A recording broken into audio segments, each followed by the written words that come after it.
this is the President of the United States. Who is this? Is it you again? Look behind you. This is my private line. How did you get through? They're everywhere. All the time. We see them every day. But you have to look behind you. There is nothing behind me. How did you get this number? The spaceman told me. What spaceman? It doesn't matter. They're telling you about monsters. Please, you must look behind you. Young lady, there are no monsters in the Oval Office. The loudspeaker spoke up and said, the loudspeaker spoke up and said,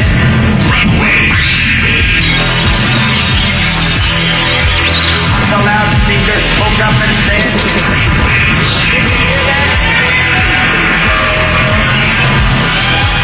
Give up. Give up. Give up. Give up. Give up.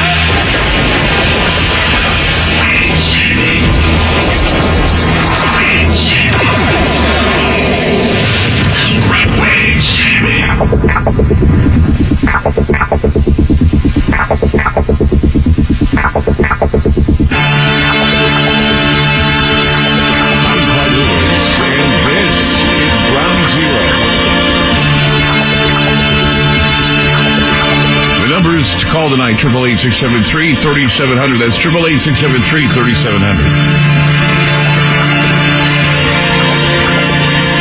Hope everybody had a great weekend. It was snowing for most parts of the country. I know this. A lot of people staying in watching football. I went and saw Glass over the weekend. It was one of those movies where, you sit through it and it's like such a hard journey, and then the ending is really kind of fulfilling. I mean, if it just, ran some credits, maybe a little bit of the trailer and then the ending, I think maybe it'd be just as fun. But, it was kind of a long journey to get to a payoff that, I don't know. It was kind of clever, but, I can see why the critics hated it. Not as bad as they say. I mean, if you can sit through a long, drawn-out explanation as to why we're getting away where we are, then that'd be, I don't know. That's just my opinion of Glass. I saw Replicas, too. That was kind of comical. Once again, Keanu Reeves proves he cannot act. That's why he does John Wick movies. I mean, you can't do bad with a gun, Yeah, he was okay in The Matrix. Just if he's underplayed, he's pretty good. Otherwise, he comes off looking like that guy from, Bill and Ted's Excellent. Dude, cool. Oh, cool. Awesome. Totally. Yeah. So, Replicas and Glass. Two movies that, I don't know, wait for them to come on video. That's all I have to say. Also last night at about 9 o'clock here in the Pacific Northwest, was the shadow of the Earth passing over the moon. Yeah, the blood moon that everybody was worried about. Reddish tint seen by everyone who were able to, actually get a peek through the clouds. We did not get a good view of the blood wolf moon last night because of the winter storm. We had rain pulling through here and fog. And so it wasn't until like maybe a good hour, maybe hour and a half after the moon peaked with the red that we saw it in the clouds. But a lot of people were sending pictures throughout the internet. Moon appeared to be turning to blood. Sending the message to those who are eager to point out that these events are signs that the world is about to end. Anytime we see the moon turn to blood, every scripture gets pulled out of the Bible. Every fear in everybody's minds about the end. And there's something about that. In fact, I think they call it the lucifuge. It's where the light is, it's like lucifuge. It is where the light is blocked out. Lucifuge Rocale, or Rocalis. It is the demon in charge of hell, the government of Lucifer. It is what blocks the sun, the Lucifuge Rofocale. It is the eclipsed sun or the eclipsed moon is the lucifuge. So whatever darkness covers the land with the moon or the sun being blocked by the earth, It just seems to be a weird time where all of the evil on the planet is released into the universe. Hopefully we have a sense of good afterwards, but a lot of people are saying since the moon turning red was in Leo, and since we have a lot of other things going on in the zodiac, that there are some really, really tough times ahead. And there will be, and we'll have probably a window of about 2 or 3 weeks after the moon turning red. We'll be seeing some things going on. I'm not saying the world is ending, and no one said the world is going to be wiped out. But it was also a bit of a coincidence, a little bit coincidental, that the moon that was bloodied up real good was known as the wolf moon. And I want to do some research on the wolf moon. Now, the wolf moon has a lot of different legends surrounding it, because that happens in January. Usually the wolf moon happens in January. It's the winter moon. And in old European texts, the wolf moon in January was a reminder that werewolf activity could rise after what is called the Christmas dormancy. And I remember there was a show I did, I don't know if it was like 2 or 3 years back, where I talked about how, well, maybe I did this last year, 2018. I was talking about how witches and werewolves and other types of forest creatures are really big at the holiday, or they used to be really big at the holiday. I mean, everybody thinks about tinsel and Christmas and toys and everything, but reality is that some of the scariest things, in fact, we had some of our scariest shows at Christmas time, believe it or not. It wasn't at Halloween at all. We had some really terrifying shows. We had ghosts and voices and I remember the night we did where I talked about real encounters with Santa Claus. Remember that? We did this show about real encounters with Santa Claus. And instead of a real encounter with Santa Claus, we had some guy calling and saying that the angel of death was in his room. Remember that guy? Ron, do you remember that guy? Yeah? The guy that called and said there was an angel of death, said it was his aunt or something. And we could hear it in the background talking to him. I'm laughing because it was super creepy. It just gave me the creeps. But the old wolf moon, it's been anciently, from the ancients on down, talking about how it's a reminder that the werewolf activity would rise up after what is called Christmas dormancy. And it said that werewolves would uncharacteristically mingle in regular wolf packs, meaning you see the werewolf amongst the wolves. Native American stories also speak of the skinwalker that roams the burial sites during the wolf moon. In fact, when the skinwalker entered the burial grounds, the regular wolves would cower away. So in the case of the old European tales, the werewolf could mingle with the other packs, and according to the Native American tribes, that the skinwalker, when he enters the grounds, the burial grounds, the regular wolves would run away from the skinwalker.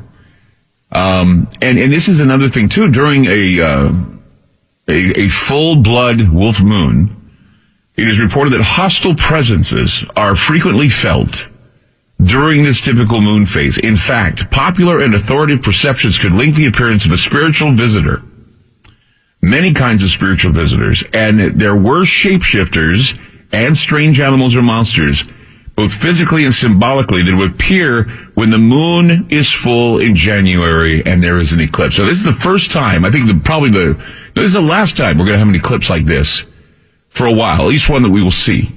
And this one was where the moon was close, very close to the planet. And so we had a full wolf blood moon that was close to the planet. And so if you felt a little weird, odd, or strange, or if there was something going on where you worried about the future, it is because this is an icon. It's been, an ancient icon of what would be the changes with human and animal psychology, the changes with human and animal physiology. All of these things happen during a blood moon, especially when it is the wolf moon. Everything changes. Humans and animals thinking differently and are basically vexed by this vision of a red blood moon. And they are subject to seasonal, lunar, and circadian rhythms. And even though we look at seasonal and circadian rhythms, and we know we know full well that they've been fairly well described by astrologers and others, little is known about the effects of the lunar cycle on the behavior and physiology of humans and animals. They're still trying to weigh the repercussions from something like this. And everybody says, oh, this is pseudoscience, it doesn't really happen. Well, the lunar cycle apparently does have a bit of an impact on human reproduction. And also, when it comes to fertility, menstruation, and birth rate, the moon has a big influence on this. Melatonin levels appear to correlate with the menstrual cycle, and also admits to hospitals and emergency units because of various causes. There's cardiovascular and acute coronary events that happen during these types of moons. Gastroesophageal hemorrhage has happened during this time. I sound like an ad for, Eliquis or something. Side effects include cardiovascular and acute coronary events, gastroesophageal hemorrhage, diarrhea, urinary tract infections. But no, diarrhea, urinary retention correlated with the moon phases. All these happening during these strange moon phases. In addition, other events associated with human behavior, such as traffic accidents, crimes, suicides, all of these things appear to be influenced by the lunar cycle. I mean, I've talked with police officers, I've talked with ambulance drivers, EMTs. They always tell me the full moon has some of the strangest cases that happen at night during a full moon. The strangest cases happen with traffic accidents, suicides, murders, strange events that go down on a moon night like we had last night with the red full wolf moon. Did you have anything weird happen last night? Anything strange? Anyone want to kind of tell us an inside story about what may have happened to them last night that gave them the creeps because of the red moon? Any feelings you may have? I don't know. I'd like to just hear from you. 888-673-3700. That's 888-673-3700. Last night, the full red blood wolf moon seen by many people. Significance for the end of the world. Did you have any weird feelings when you were seeing it, or did something strange happen to you last night? 888-673-3700. We'll be back. FM News 101 KXL.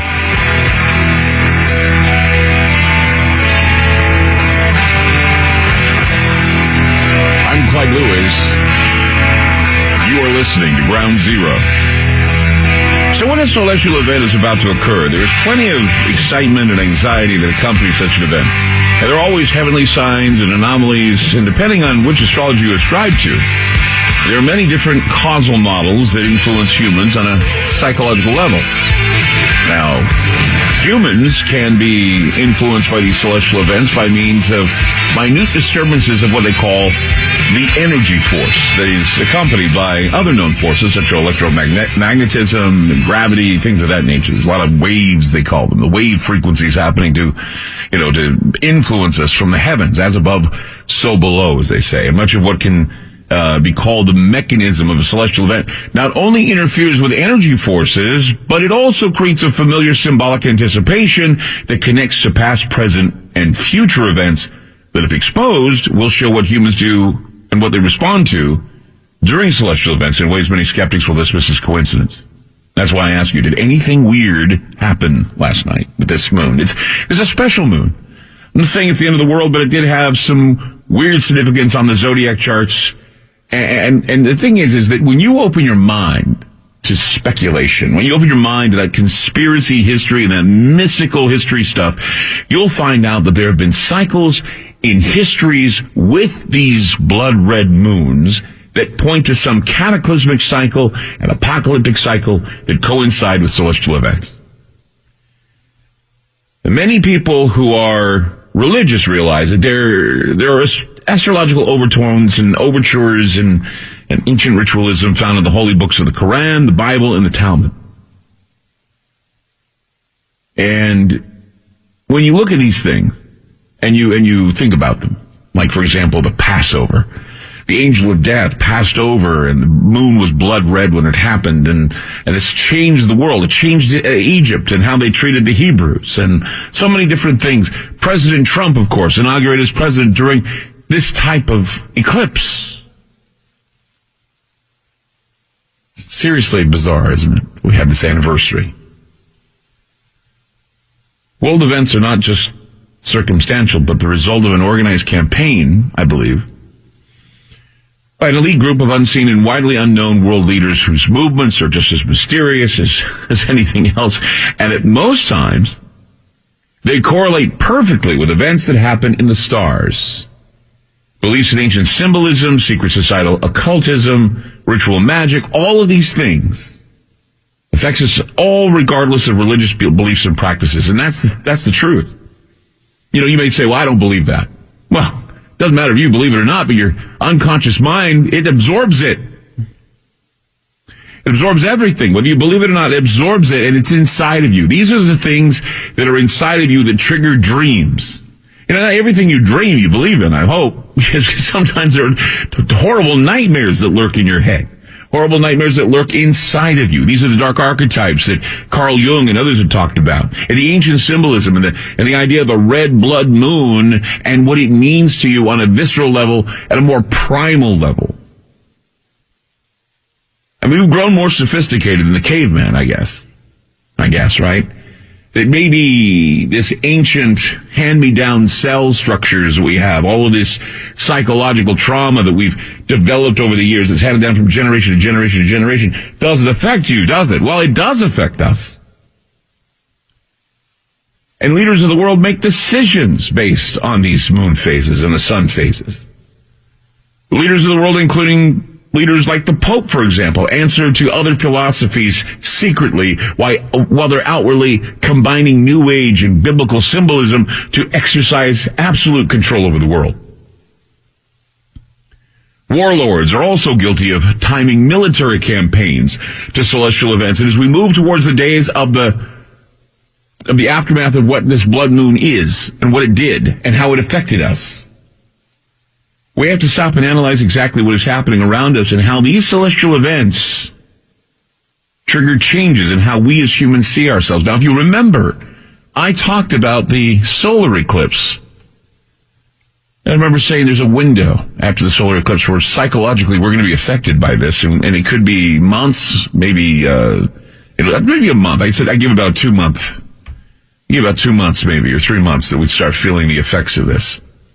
And we had the shooting in Las Vegas after that. There were a number of other things that went down that we all went, wow, something certainly is wrong here. Well, take a look at this. This is the darker side. This is the eclipsing of the soul, the dark night of the soul. And it's certainly a representation, once again, of that Ouroboros, that dragon that eats its tail, the red dragon, the red moon, all showing itself. And so these events, they trigger all kinds of things during these powerful events. And they have a more prolific effect on all of us, whether we choose to believe it or not. And the thing that's most interesting is that I was reading something today about the lunar cycles, and there's a term that's been used in hospitals. It's now called the werewolf effect. And I'm sure that the term has been picked up as a substitute for that lunacy thing, where the moon affects people. But it seems to me, it just seems to be a form of, I don't know if you've heard of this term. It's called hyperagitation, where patients are having violent and acute behavioral disturbances during a full moon.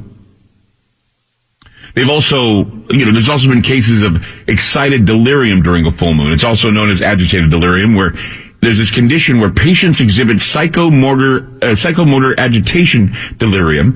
They have delirium, they have sweating, they have agitation, and it may include attempts at violence, unexpected strength, and very high body temperature. And some people declare that is something akin to possession, because they have this superhuman strength when they have it. And so excited delirium syndrome means that the blood is pumping, the adrenaline is pumping, and it gets so bad that they eventually die of cardiovascular failure. Their heart just explodes because they're so full of rage and so full of adrenaline because of the moon. It's pretty bizarre.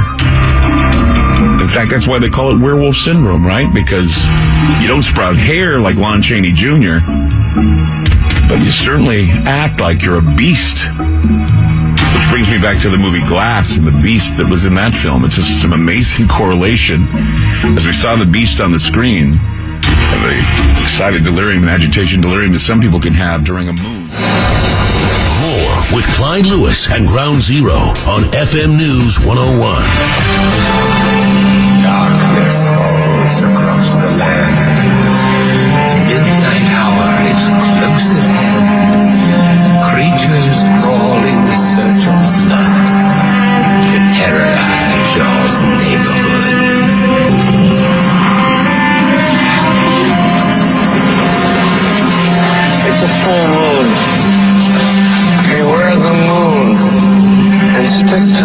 There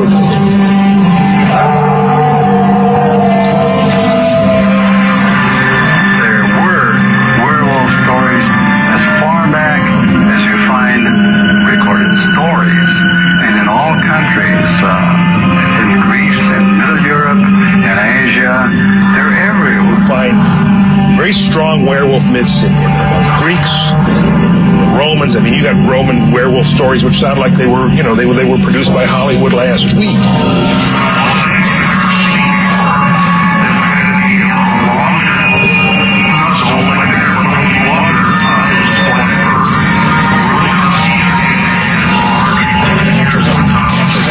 We were attacked by a werewolf, by a lycanthrope.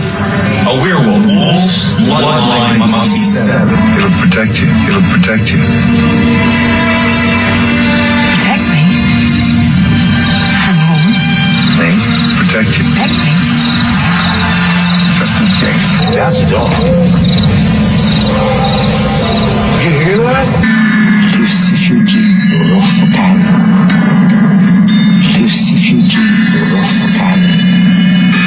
Lucifugee Rofocana. Oh, great Lucifugee. Now he's talking about objects and forces and the solar system's movements and how things work. I see the bad moon rising. I see trouble on the way. I see earthquakes and lightning. I see bad times today. Don't go around tonight. God's bound to take you down.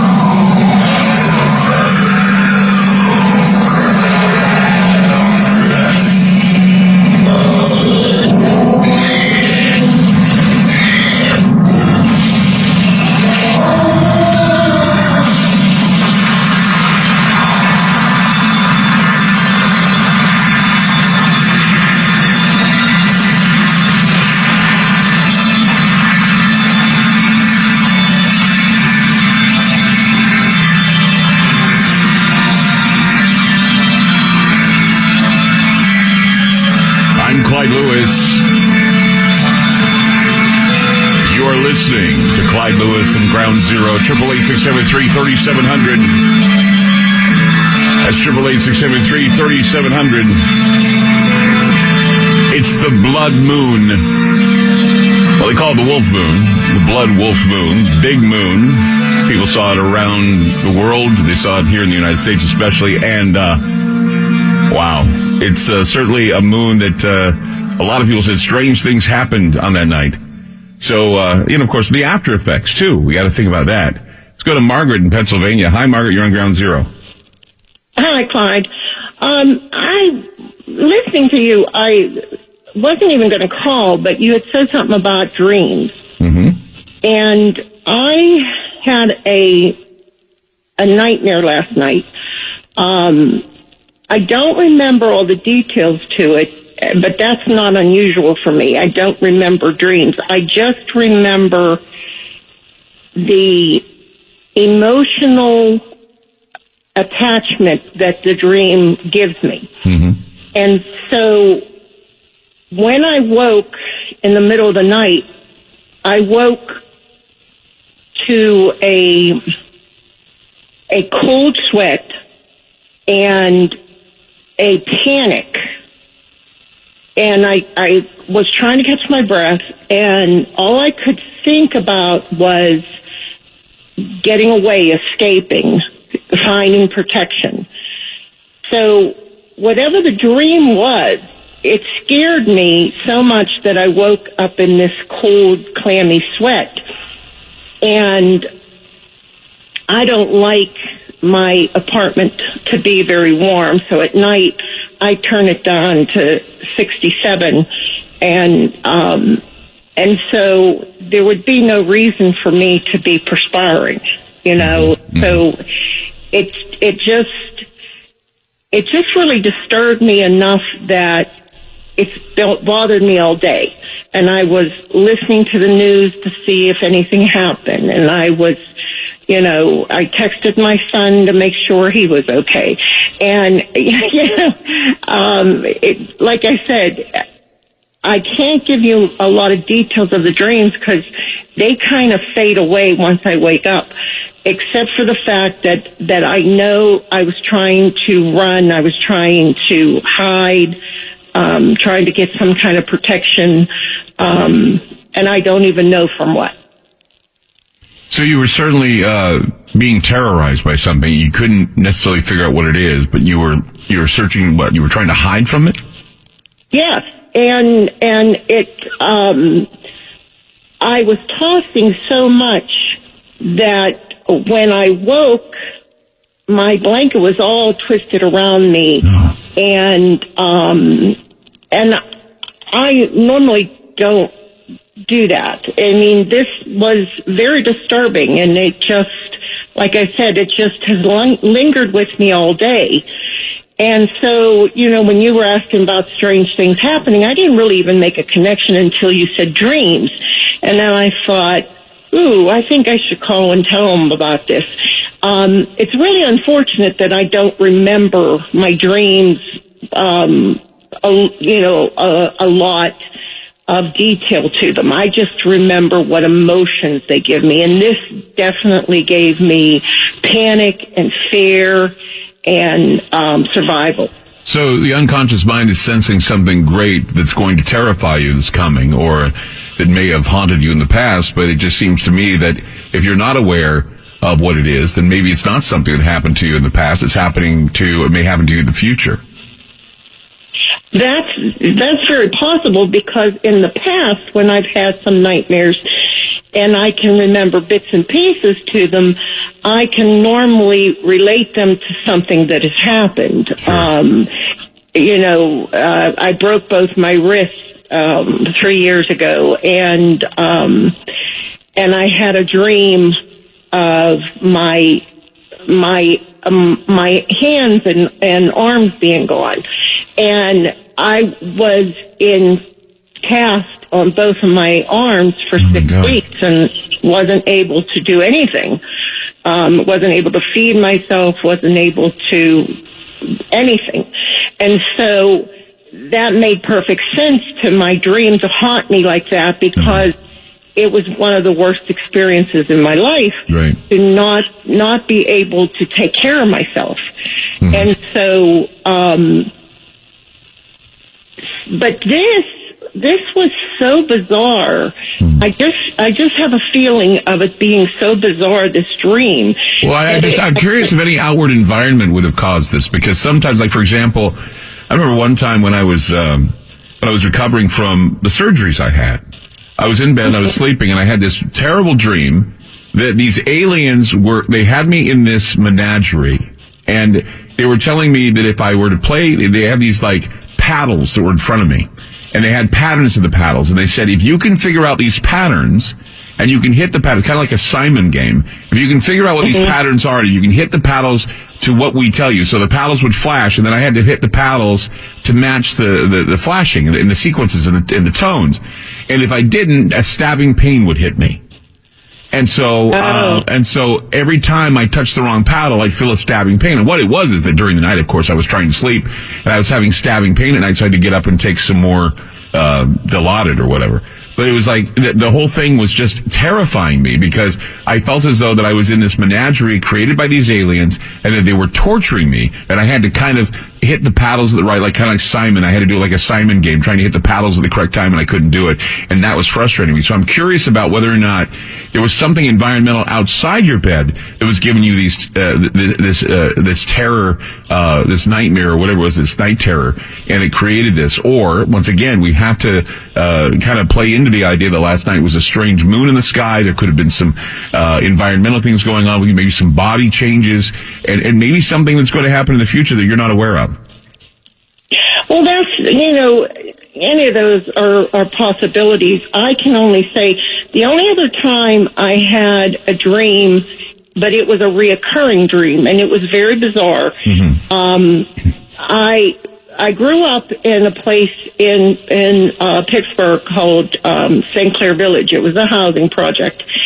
And my sister and I would walk to school, and it was about a 1.5 mile walk to a Catholic school. And we would walk home at lunchtime and then back to school and then back home. Well, one day I was walking it by myself, and the row houses were no longer there. All that was there were Christmas trees. And at the location where my house was the largest and the most beautiful decorated and beautifully shaped Christmas tree. And as I walked to get closer to it, I fell down a tunnel. And I landed at the bottom of the tunnel, and it was white halls. And as I walked down the hall, I heard someone speaking. And I came to a room where all these people in white were working on someone on a bed. And when they heard me, they all turned, and the person working on that they were working on the bed was my father. Well, when I was growing up, my dad, when I was 5, my dad fell from a 3-story building. He was a roofer. And so what he would do every winter is he would go and get a truckload of Christmas trees, and we would sell them out of our front yard to make a little extra money for the holidays. So I made the connection that it was just, I was thinking about my dad and the Christmas trees came into effect. Did he pass away? Did he pass away? Yeah, he had passed away he had passed away when I was 16. Okay. So it was kind of a reminder within your unconscious mind that this is going on. Yeah, I mean, these things happen, and and they're still trying to find out ways to interpret dreams and what they mean. But, dreams are meaningful to those who are having them. And when something happens to you that you can't explain in a dream, this is where it reaches into what is known as parapsychology. And you have to determine, what would have triggered this? Would it have been an outside environmental thing? Is it something within me? Is it something I need to pay attention to? Write it down in a diary so I can keep logs of what it is I'm dreaming about. But last night was one of those nights where all kinds of peculiar things could go down, and a lot of different behaviors happen. They call it, lunatic syndrome, lunacy, and now, because of things like agitated delirium and other things, they're now calling it the werewolf syndrome. So people are now exhibiting signs of being agitated or full of anxiety during a strange moon like this. And so, Margaret, just wait and see what happens. I don't know exactly what will happen, but it certainly is terrifying to hear about a dream like that where you're unaware of what's terrorizing you, but you're terrified and you wake up in a cold sweat.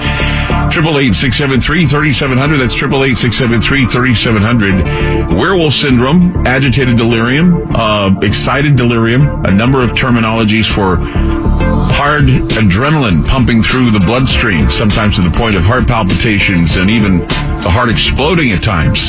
Some people claim that it's a result of using drugs like Flakka or bath salts.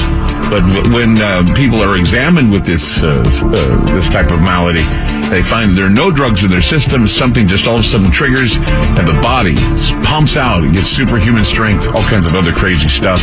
Tonight on Ground Zero. 888-673-3700. Did the moon affect you last night? Did something strange happen that you want to relate? 888-673-3700. I'm Clyde Lewis. You're listening to Ground Zero, and we'll be back.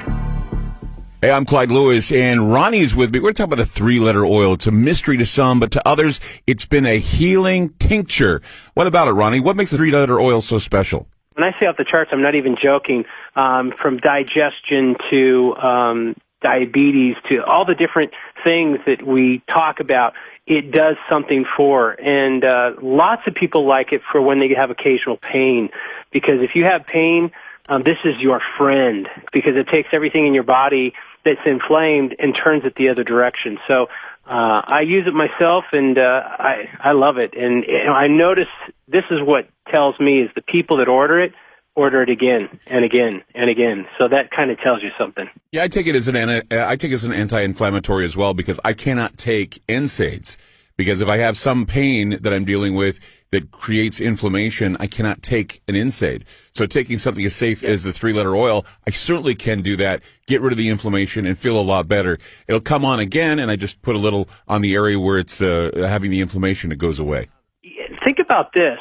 If you're inflamed and you're inflamed in the brain, what is that changing? Changing your vision, changing your thought process. I mean, I've had people talk about the eyes, and they say, this is what it's doing for my eyes. So, what can I say? It's a product is off the charts. Where can we go to get that 3-letter oil?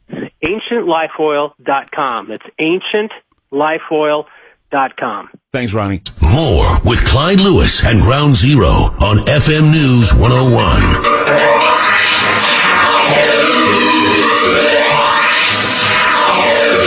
Let's go to James in Alabama. Hi, James on Ground Zero.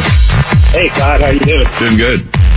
Yeah, you had a caller call just a few seconds ago, and she was talking about her dreams. Uh-huh. And this is going to sound weird, but I think we may have had a similar dream. Okay. I've always been a real lucid dreamer, and I can remember my dreams clearly, but last night I woke up, couldn't remember what I was dreaming about, but I was panicking and freaking out to the point where I couldn't go back to sleep, and I've been up all day, just like a feeling of dread, like something was wrong. Do you remember what the dream was about? Or are you just in terror like she was and waking up in a cold sweat? I have no clue what it was about. I can't remember. I woke up in a cold sweat, tossed and turned, and it's messing me up just talking about it, but it was that terrifying. Man, that seems weird that people are having these dreams, especially during this moon. Yeah. I think the worst part about it has been like feeling like you're crazy, because it's the worst kind of like feeling of dread that I've ever felt. I've never been like that before. Right. All day long, it's just like something's wrong, and I've been calling family. I'm a truck driver, so I don't usually call my family a lot when I'm out here on the road. Right. I've called my mom, my aunt, everybody. They just check in on everybody.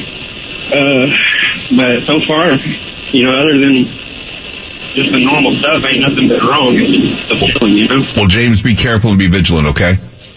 All right, I appreciate it. Thank you for sharing that. Let's go to Dave in Washington. Hi, Dave. You're on Ground Zero. Hey, Clyde. How you doing? Doing good. Go ahead. You're on the air. I had a dream recently. I was in a dorm room, and Dennis Leary was in the hallway, naked. It may seem like it's going to get gross, but it doesn't get too far. And I was preaching the gospel to him in my dream. And he got really angry with me and started cussing and yelling at me. So I apologized to him, and I said sorry, or started to turn around and walk away, and he grabbed my arm and he pulled me into this dorm room, and there were 2 other guys in there naked, and they were saying some pretty vile stuff coming out of their mouths, and I walked past them into a back room with a vaulted, like, half A-frame ceiling, and I laid down on the couch, and I pulled up a blanket and went to sleep. And then it was like I had inception sleep paralysis, like a paralysis, like inside with my dream body. So then reality started to like shake really hard, and everything started to turn into words. And then I heard this like really demonic voice say, "I am the Christ." And then I leaped from the couch onto the ceiling in my dream like some kind of demon, and crawled up the ceiling and then punched a hole in the drywall and climbed up inside of in between where the roof is and the drywall was. And I was hiding in there, and I looked out the hole, and there was like blood splatter, and they were all getting slaughtered down below me. And then after that, I went out onto the back balcony, and it was like everything was fine after that. And my mom's ex-boyfriend, who's dead now, was there, and he was just like hanging out on the grass. That's so bizarre. We're running out of time. It's a very bizarre dream. It didn't go anywhere, but it was very bizarre. I think you should be careful if you're having dreams of Dennis Leary naked. I really do. We'll be back with more. Don't go away. FM News 101 KXL. Spinning complacently in the darkness, covered and blinded by a blanket of little lives, false security has lulled the madness of this world into a slumber. Wake up, an eye is upon you, staring straight down and keenly through, seeing all that you are and everything that you can never be.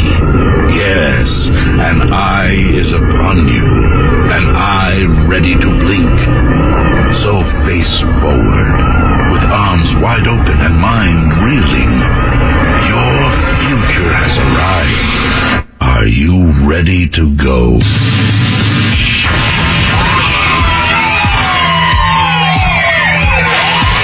The loudspeaker spoke up and said, "Wait, Jimmy."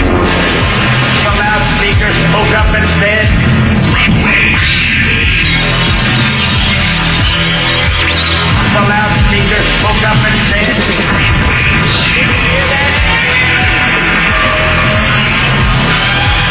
"Give up. Give up. Give up. Give up. Give up. Wait, Jimmy. Wait, Jimmy. Wait, Jimmy.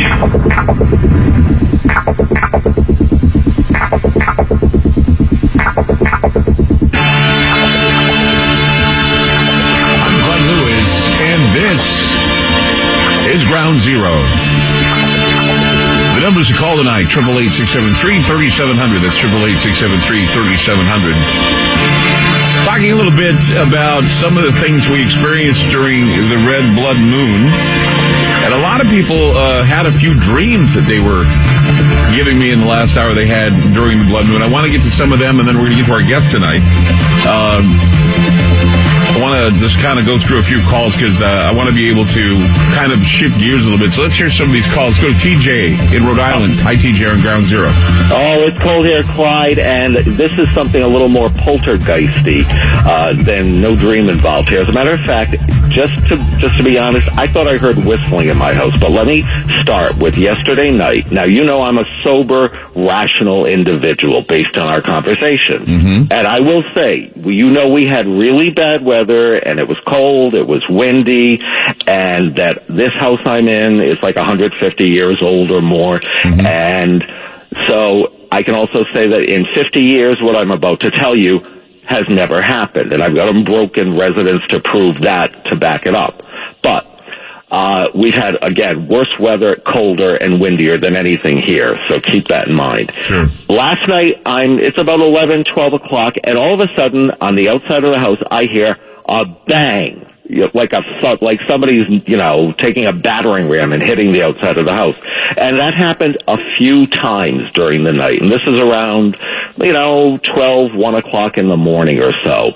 And I could not go out because of the glazed surface from all the freezing water and everything we had here to go check. But during the day, I could see nothing was out there. But it occurred a multiple number of times. And later on today, because I've had to separate the house in order to integrate this new cat where the reigning monarch that's in the house doesn't really get along with them, and I'm trying to introduce them. Right. I finally go into the front, and I'm hearing, gee, the boiler sounds like it's burning at a clip. So I finally go downstairs later today, and do you remember in Poltergeist when the furnace, the thing is wide open where the flames are? Right. Mm-hmm. Okay, this is an old boiler heavy cast iron piece in the front of it, and in 50 years, and it's wide open, and it's going to beat the band here. So this must have been going on during the day. So I finally close it. I go back upstairs, and later, a few, I don't know, maybe an hour, let's say, I said, gee, you know, I really have to go downstairs and check. So I go downstairs and check again, and I walk to the back of the house where the banging had occurred, and there's a bulkhead to the backyard that leads into the cellar, so that there's the outside door, you walk down the stairs, and then there's the inside door, and the inside door is wide open. And again, 50 years, this has never happened. Was somebody trying to get in? No, because the outside door is locked and closed.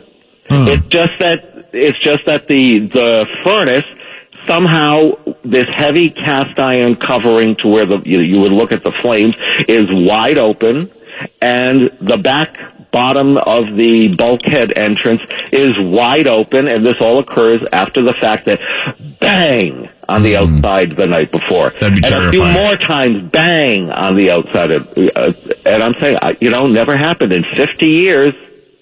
So something or someone I think somebody was trying to get in. No. You sure? No, because there was freezing cold and it was icy, glazed. You would have to be criminally insane. It was poltergeist activity, then you're saying? It reminds me, and I told you before you came back on, I'm hearing a whistling. So like somebody whistled, but it was only lasted like 1 or 2 seconds. Especially with the weather the way it is. That's so creepy. It really is. I mean, and people, get a load of this. There were people that were talking about how the red moon last night, when it was in the sky, cast a yellow shadow on the snow, and it looked like the snow was yellow. See, I couldn't really see much of it because we had a little bit of the cloud cover. Yeah. But there's been nobody in the backyard. There's snow. I mean, I didn't shovel the backyard. I'd go look for footprints.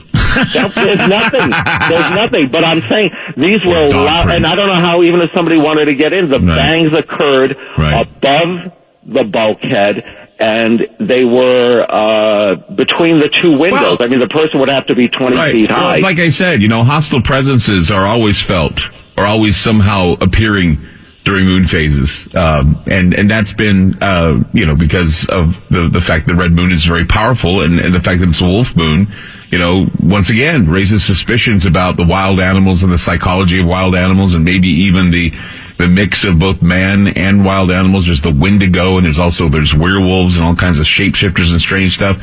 So, I mean, poltergeist activity, yeah, sure. Trolls, yeah, sure. All that stuff happened in the wintertime, yeah. If I'm suddenly gone or something happens, remember, you have some leads to go track them down. All right, I'll do that. Never happened. All right, TJ, thanks for the call. And it does. I mean, these things, in early modern Europe, that was always populated with these, especially in times like these, spiritual beings whose existence could not be understood. No one knew what they were. They couldn't figure it out.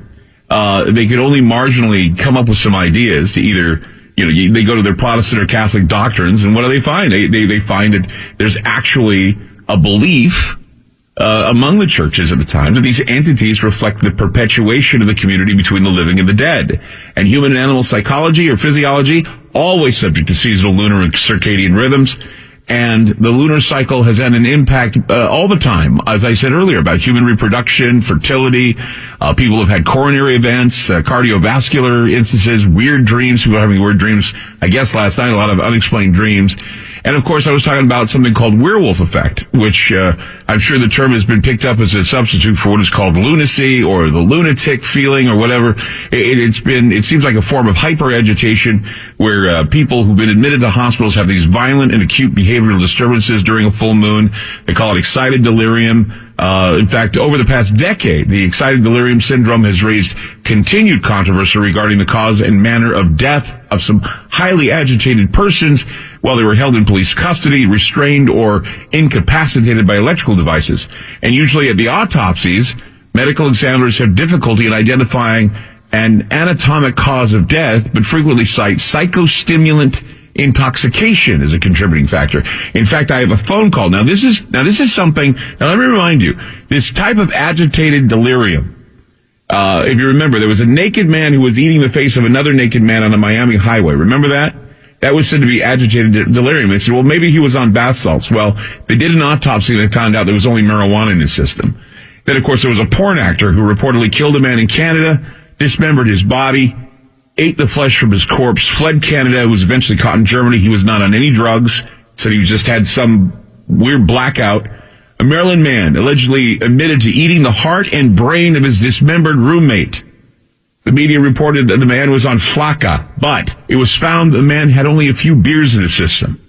So while the precise cause and mechanism of lethality of the condition remains controversial, the likely whys and wherefores of sudden death of excited delirium syndrome victims seem to be some biological thing. Here is a phone call.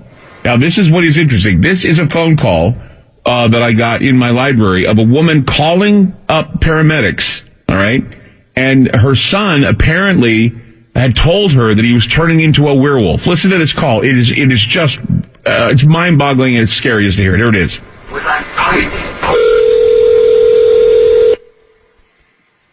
Allegheny 911. Hi, something's wrong with my son. I'm on 1103 South Jefferson. I don't know whether he got, he's 29. I don't know whether he got onto something. He's just, very strange. Okay, is he in an ambulance? What are you reporting? I don't know. He's just talking and talking and saying he's going to die, and he's just making like he's on something. I don't know.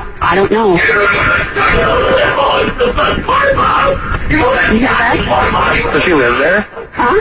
Does he live there? Yes. You been drinking? I just got home a little while ago, and took a shower. He was sleeping. I think he must have. Did he use drugs? He used to. He hasn't for years. He used to do marijuana. He hasn't for years. I don't know whether. I don't know. I don't know what's happening. I mean, he keeps yelling and says he's dying. Does he say anything else? No, he just says, I'm dying, Mom, and he's sitting there naked. He certainly doesn't do that in front of his mother.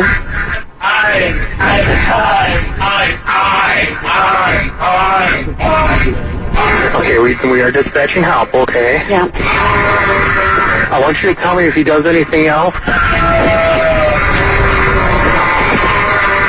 You don't know if he's used any drugs? I don't know. Okay. Sure looks like it, I don't know.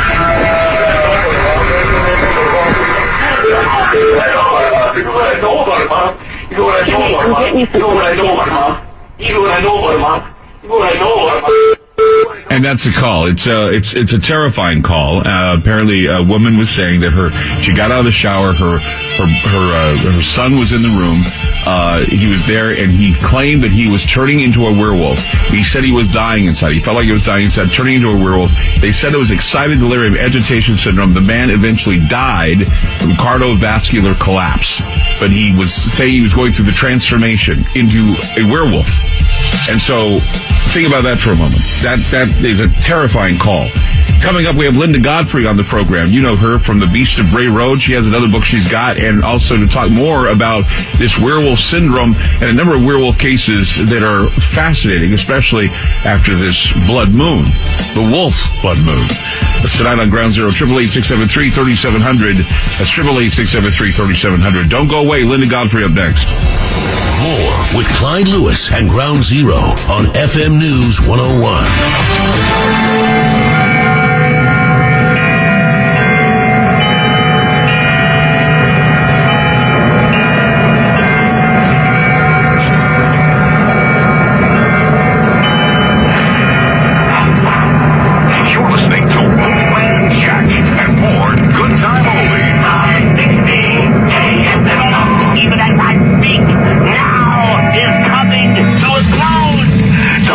About what I said, or forget it, and just listen to this. Oh!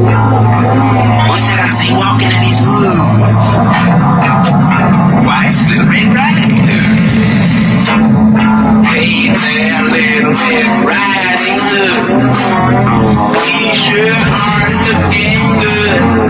You're everything a big bad wolf. A landowner shot what she believes to be a wolf several days ago. It was reported to be near livestock. Game Warden Sean Briggs and Zach Norris responded, collected the animal, sent some pictures to our wolf specialist in Great Falls. Based on the photograph, you have some doubt as to whether or not it's a purebred wolf. Hi, it's 911. We got a hang-up call. Everything okay? You know, I got attacked by a mountain lion. My friend is too. I don't know where I am. I'm trying to come down the mountain. What mountain are you on? You there? What? What mountain are you on? I don't know. 911, what is your emergency? Hi, my name is Kaylee Pavlich, and I'm at the Heath High School. I'm pretty sure, and I just saw a wolf. Okay. Sheriff's office. Yeah, well, I just found out there's antlers loose around this area. Yeah, I think I just seen one. It looked like a wolf or something. It's everywhere in all yards. It's in the risk of all. Psychopaths, murderers, werewolves, murdering, marauding werewolves. This marvelous week of werewolves begins when you're dead. A malicious tale about werewolves. All this begins Monday on Channel 7's 330 Movies. I'm Clyde Lewis. You are listening to Ground Zero. We're on the day after the wolf moon, the blood red moon that appeared over the United States. A lot of people having strange dreams and having strange sightings. And tonight we're taking calls at 888-673-3700. We're also talking with Linda Godfrey, who knows that there are monsters among us. And she's written several books about this. My favorite, of course, was the first one I ever got was The Beast of Bray Road, talking about werewolves. And, you know, actually, I find it the werewolves themselves are probably some of my favorite crypto critters, especially when, you know, you learn more, as we say, about the werewolf psychosis. Because what we have is we have not only sightings of those creatures that look like upright walking wolves that look like men, but we have the dog men, and we also have people who act irrationally during a full moon. And so the psychosis that we hear about, they get excited delirium and agitated delirium, people say, well, these guys have got to be on drugs. But they're not on drugs. Something triggers the adrenaline that puts them into this state of having superhuman strength or doing things they wouldn't normally do. Is that just another case entirely, or is that part of the werewolf lore? Well, I think that there seem to be different types and different stages, you know, because there's also the kind of hysteria that is gained from or gotten by eating. It's sort of a mold from rye called ergot, there are different pronunciations for it, and this can make people behave as if they were a werewolf, and they just do all kinds of crazy things and shriek and attack others, and it has to wear off gradually. So there's that. There's also kind of an interesting story I found not too long ago. I haven't even written this anywhere, but it's about Jimson weed, which is a kind of plant. And my husband and I moved into a different house a couple years ago, and I've been trying to identify all the plants. It had just very, very decorative plant rich.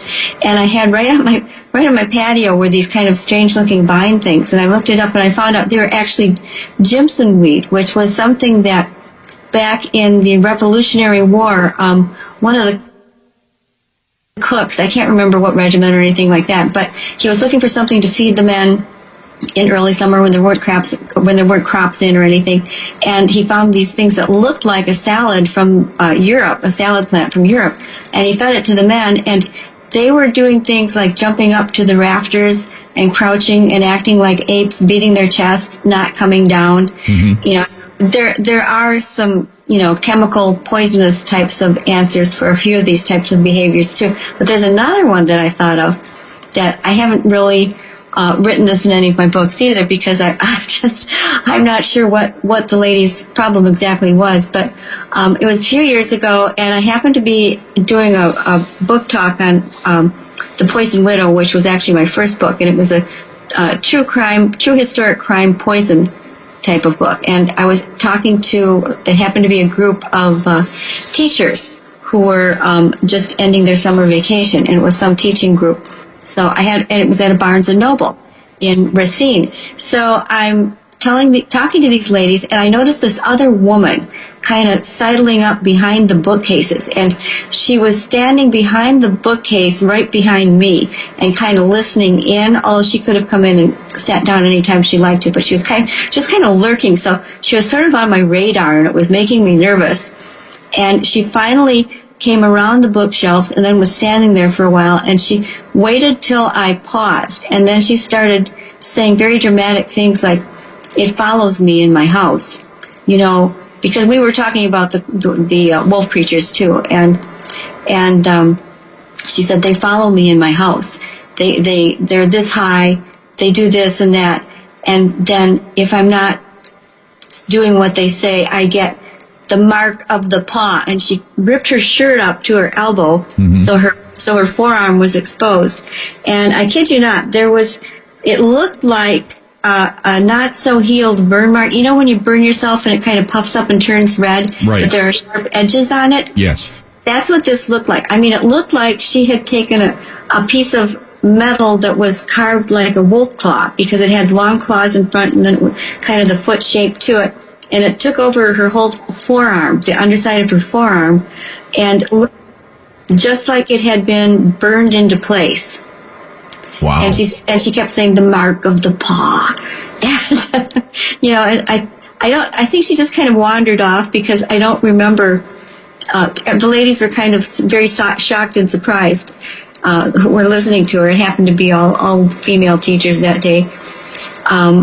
And I don't really have a way to describe that. I don't know if you, from just having a mental illness of some kind, that the mind can work hard enough on the skin that it can raise welts like that would be very, very visible to the eye and obviously sore, or if she actually burned herself, or something like that. It almost reminded me, again, of the dark side of stigmata, which is when, the whole holy priests, especially in the Middle Ages, you would hear about the saints and monks and people who dedicated themselves would get the wounds of Jesus, where the nails had gone into his palm, on their hands. They would just spontaneously appear and then disappear. Well, back when we did an interview with one of the scribes that talked about the St. Louis exorcism of 1949, if you remember, there was a real exorcism that happened that actually was the inspiration for The Exorcist. And what they talked about was these dermal bruises or these dermal welts that rise up, and they spell out a word or they spell out what have you, and it literally burns into the flesh, so it remains in the flesh like a branding. And this would sound very much like some of the stories I've heard about the hellhounds of Britain, where somebody once said that they were attacked, and when they did, they felt the burning of the claws into the skin, and it left behind this black mark. And they wear this black mark. It's not the mark of the paw, but they just said it was a beastly mark that was left on them after an encounter. And what's interesting is that there's been a lot of UFO reports in the past, abduction cases in the past, where people have claimed to have scoop marks on their bodies, or something that would indicate that they came in contact with these otherworldly beings. But see, that's the thing, is that if something leaves a mark, it certainly is beyond the supernatural, I think. Or maybe something can come through that could burn something into the skin of someone, because I was just completely blown away by this account of this young boy in 1949 being branded by the devil. A manifestation of these words being written out on the body of this young boy, coming up as like burned welts or something of that nature. So yeah, the mark of the paw sounds very terrifying. Right, yeah, and like I said, it's sort of the spiritual opposite of the holy stigmata, which very often occurs. In any sort of religion, there are the accepted marks and rituals and things that go with the religion, and then there are the opposites that are kind of flipped for the darker purposes. So it's sort of interesting, and I do want to emphasize that these types of things are definitely in the minority. Probably 90% of the reports that I get don't show the creature doing anything too overtly supernatural, because walking on hind legs is unusual for a mammal, but it's not supernatural or impossible, whereas some of these other things are, and I like to say, when you've got a wolf that walks through the walls, stands at the end of your bed, and then walks back out through the walls, that's a phantom wolf of some type. Mm-hmm. We know we're not dealing with a natural animal that somehow mutated or learned to walk on its hind legs when it was advantageous to. And so you find all these, and you go back in the literature, and they do just serve all kinds of different purposes and appear in all different sorts of forms. But throughout all of them, there seems to be, and there can be other animals too that are sometimes portrayed, but it's that dog or wolf that reappears and reappears and reappears in different formats. Sometimes they almost seem to change to fit whatever culture it is, or the beliefs of whatever culture they're in. But the main image is the same. It's that dog or wolf-like head combined with this somewhat human-like body. Even if the body isn't shaped like a human, just the fact that we see a dog standing upright walking on his hind legs is enough, I think, to make people link their minds to link it to the idea of a werewolf. Sure. Right, go ahead. I was going to say May, I believe, of 2018, there was a huge werewolf story out of Montana, where there was a rancher in Denton, that it was reported that the rancher shot what he thought was a werewolf because it was a threat to his livestock. Now, here's the deal. The Montana Fish and Wildlife and Parks said that he shot the werewolf and killed it on his property. The truth of the matter is, they shot at the werewolf I'm saying wolf, it's a huge wolf. They said they looked like a dire wolf. They shot at this thing so many times it wouldn't die, so they had to run it over with a truck before it died. And so it was the truck that killed the animal, not the gun. And that's what really perplexed the Fish and Wildlife in Montana. Yeah, and that story comes again and again and again, where people are armed and they have reason to believe that they're being attacked, and they shoot at it, sometimes with automatic pistols. They'll empty, a couple of clips from an automatic, and the thing is just there. It doesn't fall down. It doesn't seem to die. Sometimes there's a little bit of blood. They'll maybe see some blood on a trail for a bit, and then it just disappears. There's nothing there. And that happens with both the Dogman and Bigfoot reports. Well, and they came up with some logical explanation for what it was, and I was really disappointed, and not because I wanted to be a werewolf, but this thing was huge, and the fact that the media just took it and said, well, they estimated it was this type of wolf, long-haired wolf of some kind, or a wild dog hybrid or what have you, and yet they wouldn't report that the bullets would not take this thing down, that it was just so big and it raised up, and they thought their livestock were going to die, and so when they shot it, it raised up off the ground at them and snarled at them, and then they ran it over with a truck. I just thought, this is too creepy. This is how it happened. This was last year in Montana. You remember the story we reported? Montana, in Denton, Montana, I believe the place was, where a hybrid wild dog or wolf of some kind was shot and killed when it reared up on its hind legs, and they hit it with a truck. They shot it, and then they hit it with a truck to kill it. Linda Godfrey with us tonight on Ground Zero, talking about monsters, werewolves, and like, especially right after the reports of a blood wolf moon over the United States. More from Linda Godfrey, and your phone calls, 888-673-3700. It's 888-673-3700. I'm Clyde Lewis. You're listening to Ground Zero, and we'll be back. FM News 101 KXL. Do you want to lose weight but have no idea where to begin? The Fast Start Diet, a 3-day weight loss plan, is the answer. 3 days of nutritionally balanced, calorie-restricted meals delivered right to your door. No shopping, no measuring, and no cooking. Everything is prepared for you and ready to eat at home or on the go. The Fast Start Diet has all the amazing benefits of intermittent fasting without starving.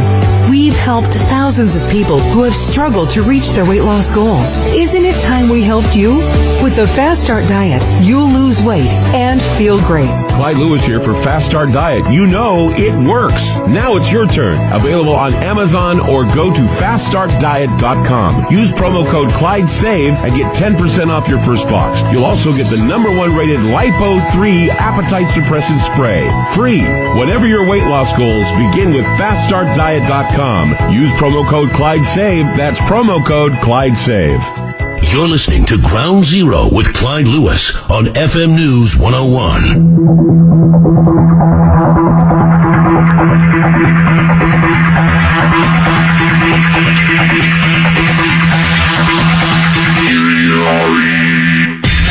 Hollywood has given us the image of what a werewolf might look like. We've seen it in several movies, mainly Lon Chaney Jr., American Werewolf in London.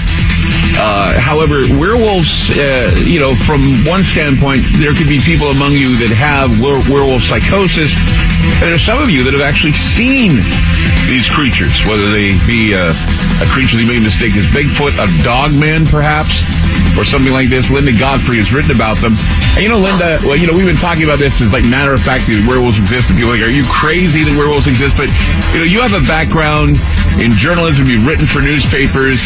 And, one of my best favorite things I remember about you every time we talked was when you were in Wisconsin, you were in a sheriff's office, and there was actually an area, a file in the sheriff's office that was dedicated to werewolves. Am I correct? Pretty close. It was the county animal control officer. And I was actually consulting with him to write a story about a puppy mill raid, something like that. And actually, they were also finding mutilated dog carcasses around different parts of Walworth County. So anyway, I think that's what made me bring it up. But I said, say, have you heard what people around this little road, Bray Road, are saying they're seeing? And he said, oh, you mean this? And he opened his file drawer and pulled out this manila file folder marked werewolves. Wow. And that is when it sort of struck me that this probably was news. When you've got a county officer with a file folder marked werewolves, that's just news anyway. So that was what started it all off for me, really. Do you see a differentiation between werewolf reports and maybe Bigfoot reports? Because I know that when people, a lot of people, I think when they see some hairy beast maybe standing on the side of the road they don't explain, the first thing that comes to mind is Bigfoot. But I know that, you have been very clear, and a lot of things you've written over the past that, people are actually seeing these haunched, hind leg walking dogs or dogmen or even wolves. I mean, do you think you get this confusion, differentiation? I mean, or do you get definite that's a wolf or definite that was some sort of a cryptid like Bigfoot? Well, the reason I'm very clear is because the witnesses who've had good looks at them are very clear.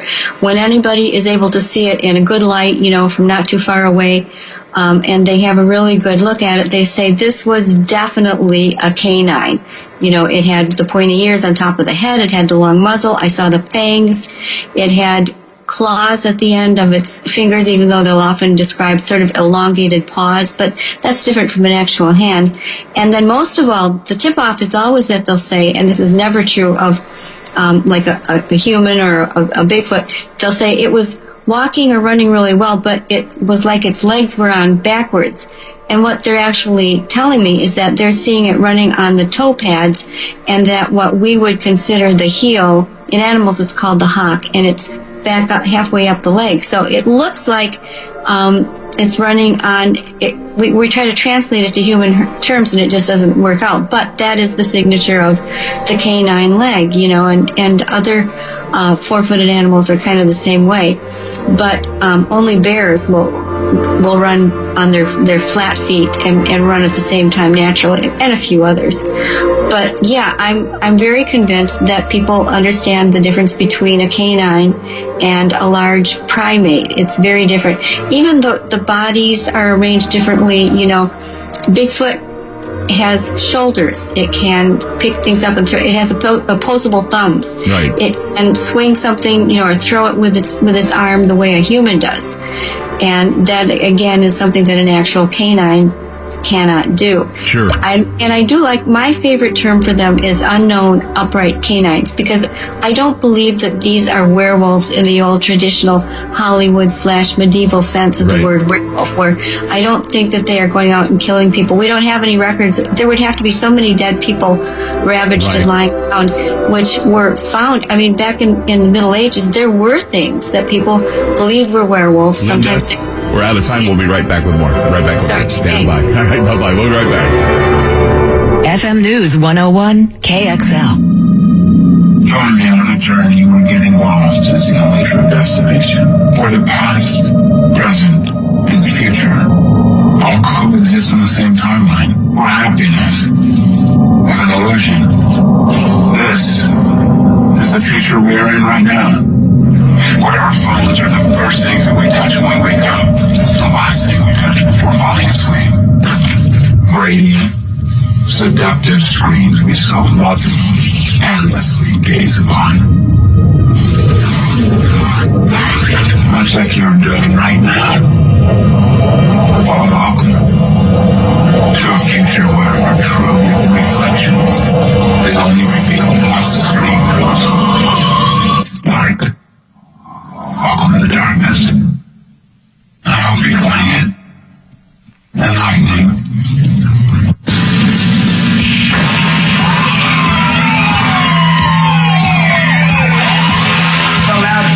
Woke up and said, the loudspeaker woke up and said,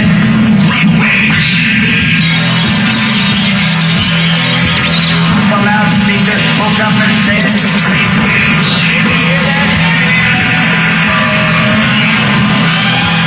give up, give up, give up, give up, give up.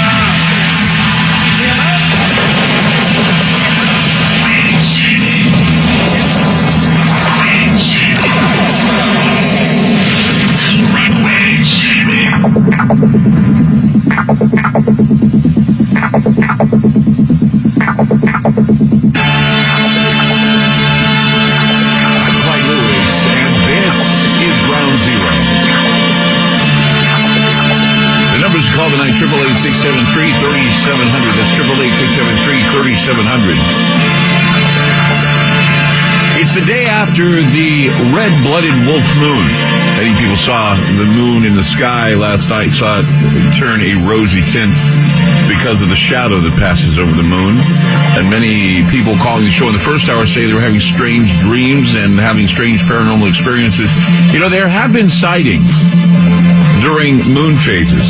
Sightings of entities that have been known to interact with humans. Some call them figments of the imagination, but they certainly feel real to those who are having the experiences. Many people have taken many of these experiences. They've expressed them. There are a lot of forms, including those of demons, angels, trolls, wandering souls, or flying serpents. And although such belief may be interpreted differently, they remain a pervasive part of early modern culture for the literate and illiterate and the larger community in between. The increase in sightings has certainly sparked a number of television shows and reality TV offerings that 30 years ago would be unheard of. The sensational aspect of the hunt is certainly entertaining, and there have been a scant body of evidence for some, but a whole ledger of sightings by witnesses that have come from various walks of life. In the recent growth of paranormal studies, two themes have dominated. First theme examines the place of what is known as evil Maleficarum. Now, Maleficarum is an old Latin term that comes from the Malus Maleficarum, or witch's hammer, which is an old Catholic guide that is literally a guide to destroy witches, vampires, and werewolves. Now, during the medieval witch-hunting mania, maleficia, which implied a pact with the devil, was generally used to explain any natural disaster, accident, illness, or personal misfortune. It was also used to describe any and all contact with paranormal entities. There were devils, vampires, werebears, weregoats, and of course werewolves. And there was also a little-known demon called Orobas, which was a master demon who appeared as a man with a horse's head. Now, this rare demon is featured in a movie called Lovely Molly. It was kind of peculiar because I had never seen or heard of this demon, half horse, half man. There is a centaur, but this is different. A horse's head on a man's body, much like a werehorse. Now, there was another theme in paranormal studies that are primarily demonological theories, especially those concerning conspiracy and domination, and notes the differences, at least in emphasis, between those who are steeped in demonological lore and histories that link demons to women, serpents, pigs, dogs, and wolves. Throughout history, we have cases of wondrous and fantastical beasts and humanoids that make appearances in art, literature, and indeed even in ancient bestiaries and in journals of explorers. And these oddities are often written off and listed right beside very real-known animals and tribes, to the point at times it can be difficult to tell what might have a basis in the real and what is pure myth and legend. Perhaps one of the stranger creatures to show up in ancient travelers' tales is the dog-headed man, seemingly an absurd and unlikely beast to be sure, but such a creature has nevertheless been prevalent and persistent in a wide range of accounts and writings throughout history. This was called by the ancients the cynocephaly or cynocephaly, which is head like a dog. Over the centuries, many conquerors, missionaries, and adventurers reported coming across these bizarre, somewhat savage creatures. In later times, Roman authors, naturalists, also Pliny the Elder, one of the philosophers of the time, listed them amongst various other mysterious types of human called the monstrous races, ranging from cannibals to more surreal humans with heads of dogs. There were ravenous creatures that fed on the blood of humans.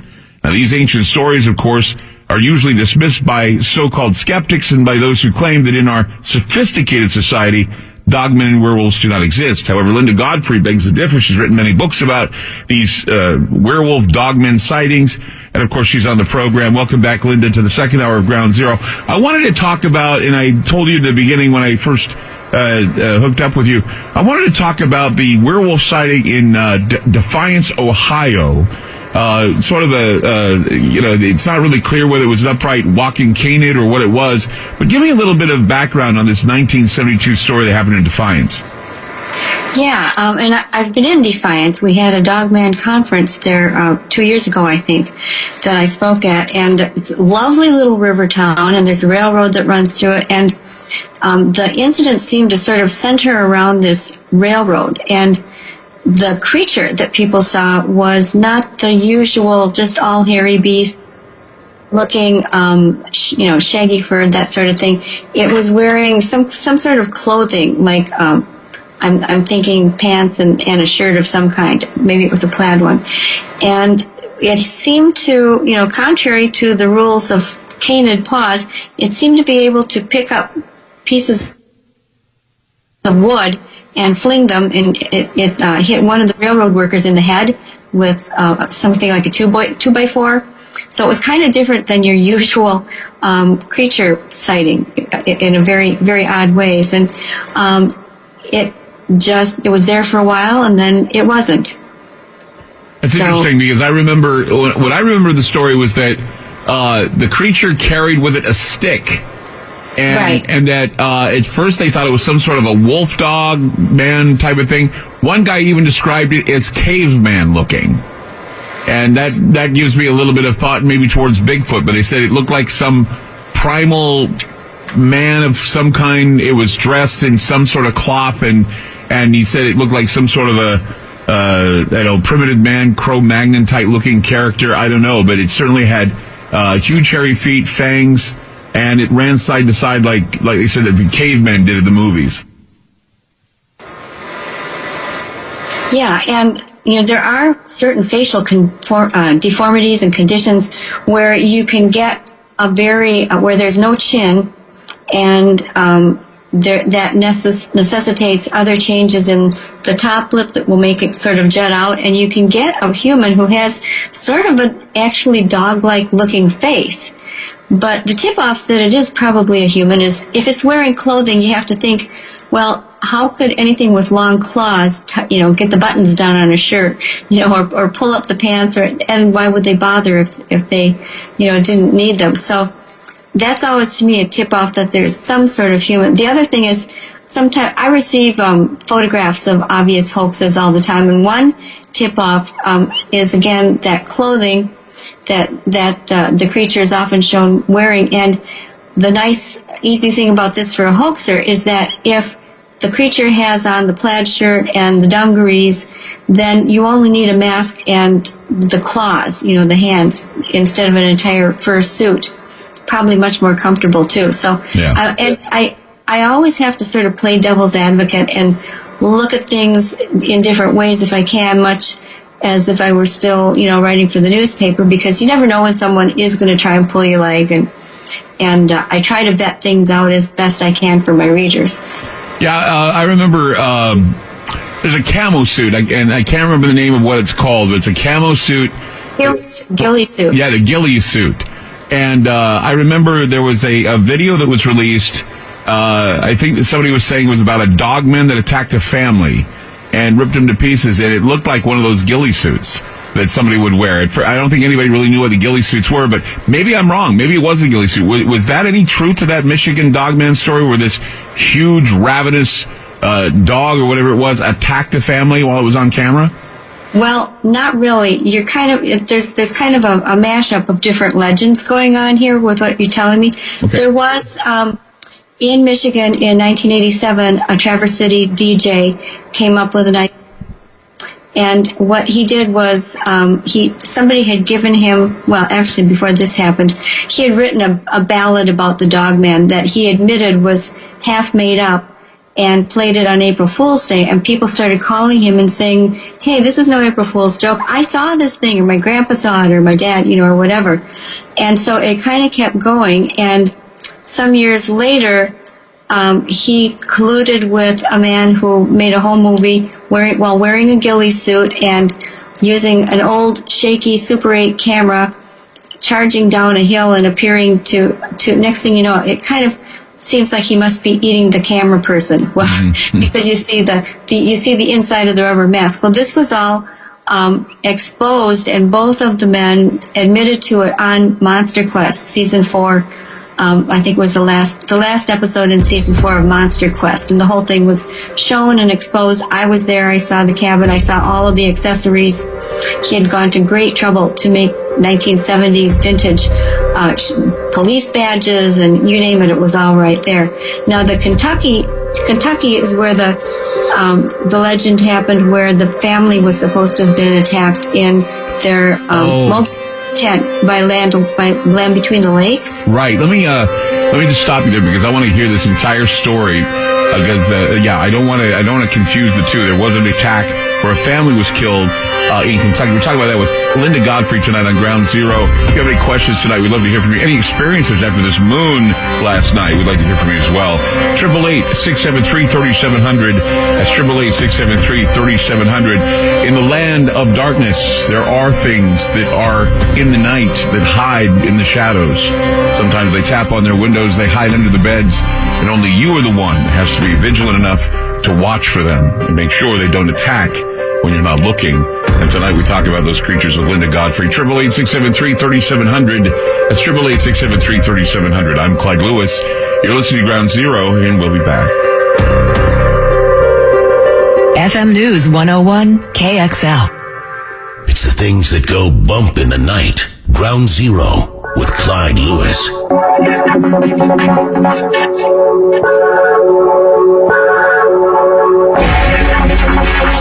888-673-3700. 888-673-3700. Linda Godfrey with us tonight on Ground Zero. Go to a few phone calls. Let's go to Lance in Oklahoma. Hi, Lance. You're on with Linda Godfrey. Go ahead. Yes, I was just, my name is Lance Hightower, and I was listening. I've never listened to your show before, but I have a podcast show, and a gentleman out in Oregon told me real quick, he said, call in, Lance. You've got to listen to this. And I tuned in just briefly with Linda Godfrey, and what she is speaking of is absolutely the truth. My brothers and I, we go by Cryptid Brothers Investigations of Oklahoma, and we've intentionally been searching and trying to call this creature in for the last 2 years. We have a member, I do interviews, and we've had hundreds of people call in, and this is the primary creature that we're focused on. And even though it seems very surreal and just bizarre to talk about, these creatures are immensely huge. They're wolf-like in appearance.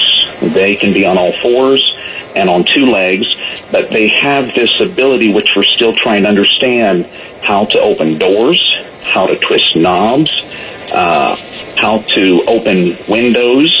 And we've had encounters just outside of Tulsa, as well as in the rural communities, bedroom communities, as well as farms. And a member of our team in 2013, he was a professional coyote caller. And he usually goes with a buddy, but on this occasion he didn't. And he was calling in what he thought was a coyote. And as it got in closer, about 400 meters out, he noticed it stood up. And he had a rifle scope, and he looked at it, and it was a military-grade scope. And as he was looking at it, he scoped or doped it in twice to get the height and width. And he estimated this was 7.5 to 8 feet in height, and about 4 feet at the shoulders, and estimated 5 to 550 pounds. And he said for the first time in his life, he was frightened, and he realized he just had knee surgery, he couldn't run, and he was kind of in the wide open, but yet he was camouflaged, so he stopped calling, and then In about another 30 seconds, it jumped on 2 feet up on the riverbank side and took off and cleared, he said, about 200 to 300 yards in about 7 seconds. That's amazing. And he said for the first time in about 35 years of hunting coyotes and predator calling, he was frightened. And he backed out with his firearm loaded all the way to his truck, and he said, I was on edge until I got to the highway. And he didn't tell anyone. And that's one thing that we're finding out is that many people, all walks of life, it doesn't matter the background, have seen these things, but they are afraid to talk to anybody because they're afraid to be embarrassed or ridiculed, and or they're second-guessing themselves. Maybe I didn't see what I saw. And then they start, well, dogs don't run that fast. Dogs aren't that big. And we've had numerous outside of Cleveland, Oklahoma, outside of Tulsa. In fact, there was a sighting in 2016 and just last year 2 miles from my house where I live right now. And I'm in Tulsa. So it's very bizarre. It's you would think it would just be in the woods, but these are being seen at dumps. And then to a whole nother level, there are certain groups and people we're finding out, and we don't know who they represent. A government agency, I had a gentleman just outside of Tulsa, about 40 miles away, call me, and he said, Lance, you got to come out here. I've got helicopters, and I've got drones out here, and I think I know why. It's been going on for the year. So I went out there and did an investigation, and I didn't see any of that, but he then described what he thinks why they're out there is that I've seen 2 creatures that make my dog look like a wiener dog. It's so huge. And it was upright, standing near a tree. And so he took some footage of it. It wasn't very clear. And so we went out there to investigate. We did some calling. We didn't have anything come up. But the gentleman was retired military, very, very credible person. All these people are very credible. We try to vet the best we can.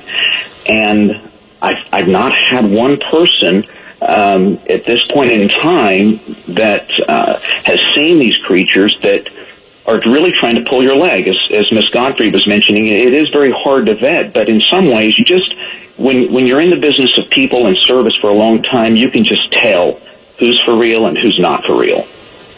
And so she speaks the truth. Yes, Linda, you speak the truth. We know. I've had Linda on the show many times, and I trust her. I think her credibility speaks volumes with regard to many of the books she's written, and of course, her background in journalism and the fact that she doesn't embellish and she doesn't go over the top and certainly gives the facts is something that once again you can't deny that people are seeing things. You see them, you talked with them, and they give you details that nobody else would even give up unless, of course, they really saw something. I've had a doctor outside. Yeah, this really has the ring of truth because I've had really a fair number of reports from Oklahoma over the years. I remember one that involved a missile silo, an old unused silo where pigeons would go in and roost at night, and these boys that used to like to climb up it one night encountered this creature standing on the top of the missile silo, and they skedaddled, but when they came back the next day, all the pigeons were just completely mashed in a big soupy mess. My God. Of the silo. But I wanted to ask the guest who was calling, were any of these places that you were patrolling by any chance near some of the indigenous people land reserves? Let me hold him over. We're going to take a break. We'll be right back. We'll have Lance. We'll hold him over from Oklahoma and talk to Linda Godfrey about what she asked of him about some of these creatures that he's citing. 888-673-3700. That's 888-673-3700. Linda Godfrey coming up, and also more with Lance. He's got some more stuff to deliver to us tonight about these creatures. 888-673-3700. If you have anything you want to add to the conversation, any sightings you may have had or any experiences you may have had, we'd like to hear from you. All kinds of crazy creatures. I'm on the phone with Ronnie from GetTheT.com. Now, I got to tell you something. When you feel a little imbalanced, it's always nice to get a cleanse in, and Get the Tea is the best to do that cleanse. Tell us about how it works. It's really a gentle detox, which cleans all the toxins out of you, and when you get stuff out of you that shouldn't be there, you actually get more energy. Some people experience a little bit of weight reduction. I'm just wondering, does everybody have a different reaction? I mean, I've heard some people tell me that it works for them immediately. Other times it takes a little while. Does it affect people differently? That's perfect. That's a great question. One glass is not going to change your life, but it will over time because it'll start chipping away at everything. Some people, they eat all the right stuff and it moves them right away. So every body is different. But yes, it affects everybody differently. And how long should I stay on the tea? It's like washing your car. You wash your car and you go, wow, this is great. The car looks good. I feel good. And then 3 weeks later, you go through a bunch of potholes and you look like crap. And it's like, what do you need to do? So point being is, we can do that 1 month flush and that's a good thing. But you're just going to get bombarded again because all the chemicals in the air and the water. So you're just going to get it again. You're going to start feeling lousy after time. So I would say every month, skipping a few days here and there, I think that's a great idea. But really, we try to get people on it every month. And most of our customers are on it every month. They're like, hey, where's my tea? If you like a good cleanse, especially a natural cleanse, it's getthetea.com. That's getthetea.com. More with Clyde Lewis and Ground Zero on FM News 101.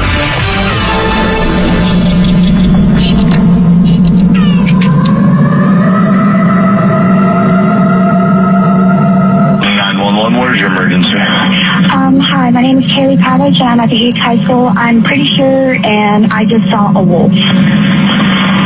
Okay. Sheriff's Office. Yeah, well, I just found out there's antlers loose around this area. Yeah, I think I just seen one. It was like a wolf or something. It was over in Canlaw's yard. As soon as I opened the door, it took off. Hello? Something just ran in front of us on the road. We're in the ditch. We rolled over. How many people are in the car, and is anyone injured? There's 2 of us. I don't think we have any injuries. Is the car on its top or wheels or what? No, it's kind of sitting on its side. And 1 moment, please, while I contact emergency services. Okay. Okay, the state police should be on their way in a few minutes.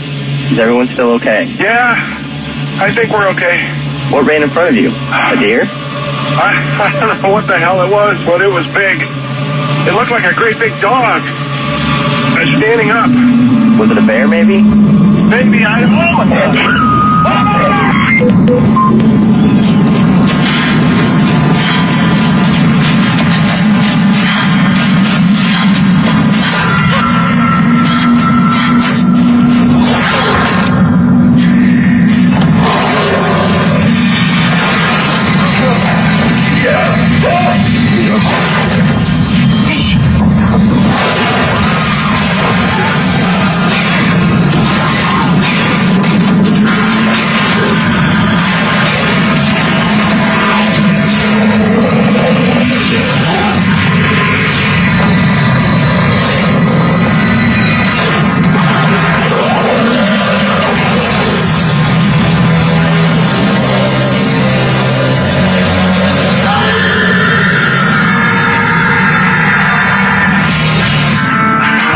Lewis.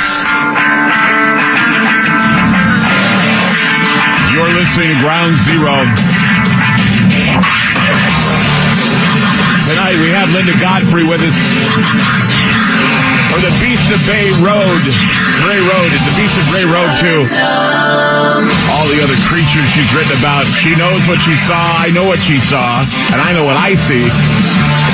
Amazing stories tonight on Ground Zero. And, of course, we were talking earlier with a man named Lance who headed up an Oklahoma monster team. He's listening to the program tonight. And Linda, of course, wanted to ask him a few questions. Go ahead, Lance. You're on the air with Linda again. Go ahead. Lance, are you there? Hold on. Go ahead, Lance. You're on the air. Go ahead. Sorry. Okay. Yes, Linda, your question was if there was any sightings on any native lands of these creatures. Is that correct? Or nearby. Like the boundary roads. I do have some friends that are native, and they don't speak a lot about it because in certain of these lands, the elders recommend they don't say anything. I've asked, but it's very challenging and difficult to get in sometimes to ask. But he has indicated to me that there are things they are to not talk about. So I don't get a lot of calls from the Indian or the native reservations, but most of the calls that we have are just people from all walks of life. I've had lab technicians, doctors, active military, retired military, teachers, engineers, bus drivers, commercial bus drivers, you name it. And you can just tell when they are very reluctant to talk, they don't want their name given, they don't want any notoriety, and they start out, that's how they start out. And then they say, I saw the biggest dog I've ever seen in my life, and it was the size of a heifer cow. Is that possible? Am I going nuts? And we had that happen. A very good friend of mine that lives outside of Tulsa, in town outside of Cleveland, Oklahoma, and she saw 2 of these wolves the size of she said, of a cow. And I said, of what? She said, of a cow. And it was coming from their pond, and it crossed their driveway. There was 2 of them. And she told me, and I said, she's about 6'2", and I said, where on you did the top of the back come? She said, and she indicated her chest level. And I said, that's huge. She says, I know. How is that possible? So they were on all fours? Were they on all fours? Were they on all fours? They were on all fours, and there was 2 of them. They were gray. Okay. And then just last year, there was another sighting she had that was black, which was the same color on a different location of one of our team members in 2013. He was calling up what he thought was a black bear. He said, well, this is a first, calling a black bear up. I've never called a black bear. Usually it's coyotes, bobcat, and other predators. And it just kept getting bigger and bigger, he noticed, with the naked eye until it got into about 400 yards, and then it stood up. And then he said that's when the hair on his neck came up. He said something wasn't right. I want to interject something. Linda, you were talking about the wolves being seen on native lands. It's interesting because when I was in Utah, I went to Duchesne area, and I was at Skinwalker Ranch. I was in the Skinwalker Ranch area. And when I brought up the Skinwalker, I almost got jailed. The native police showed up. The reservation police showed up. They almost jailed me for even asking around about the Skinwalker. Yeah, they're very serious about that. And I've read that some people feel that if you ask about it, you might be one. So that may be part of it too. But the reason I mentioned it is that the size you described for an upright one is quite a bit. The 455 pounds, but very often these larger with more humanoid bodies are seen near the native reservation areas, the native reserves, I think they're called now. So I just was wondering if you happened to be near one at that time. Now these other ones that are on all fours, this is a whole different category, I believe. They're not really like the ones that walk upright. They're huge. They like to follow cars. They will often bash into them, and I had one report that I'm still working on of somebody who had their car actually overturned by one on a highway, but they'll have bashes just in the metal parts of their cars from these creatures running along and then trying to actually shoulder them off the road. They seem to be fearless that way. And the phrases they use to describe them are just as you did. They'll say either a heifer calf or some type of a pony, maybe. They're just at a loss. Yeah.